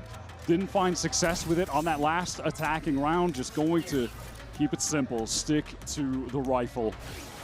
Still top kills in this game, living up to the hype. Can BBL stay in the game, or will NRG close this out? It's time to find out what's on the other side of the horizon, folks. Straight up mid, BBL determined to use strength in numbers, but Mata's tucked in mail, and he'll follow them. What a timing! Kreven dealt with, but now Mata's been revealed. Back into mid he goes, behind that relay bolt. Just overwhelmed by the numbers, has to get away, but Kiko on high! And that might be enough! Luida steps around the corner. Again, salvages the situation, but it might take a little more than that. Mata re-emerges here over towards B main this time, and NRG know they've got a bit of time. Ethan tentatively, dutifully, looking for a free opportunity. BBL are going to group up and make the play through small, but guess who's waiting for it? They've stepped into the Proctagon! And that's Luida. A double face here surely means that this is the end of the road. Surely LaRock can't get it done either. And so, the brash and boastful BBL join a long line of supplicants forced to kiss the ring. NRG are in that form to be the first team to go back-to-back winning champions and defending that title. They look like they could do it. This BBL squad had everybody worried when we saw Pearl. Were they not going to live up to the hype? Yeah, it didn't end up being the case. They put on a hell of a show